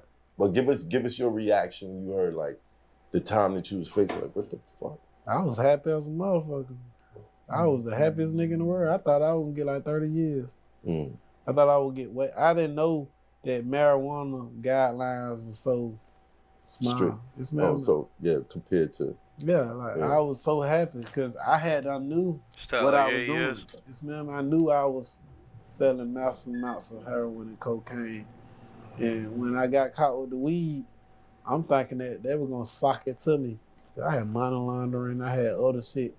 And I ain't know that it's a guidelines and they can't go over or under really like that. They really handle their business the way They can meet you in the middle. Like, only way you gonna goddamn get that is you get a 5K one or Rule 35, you can go up under.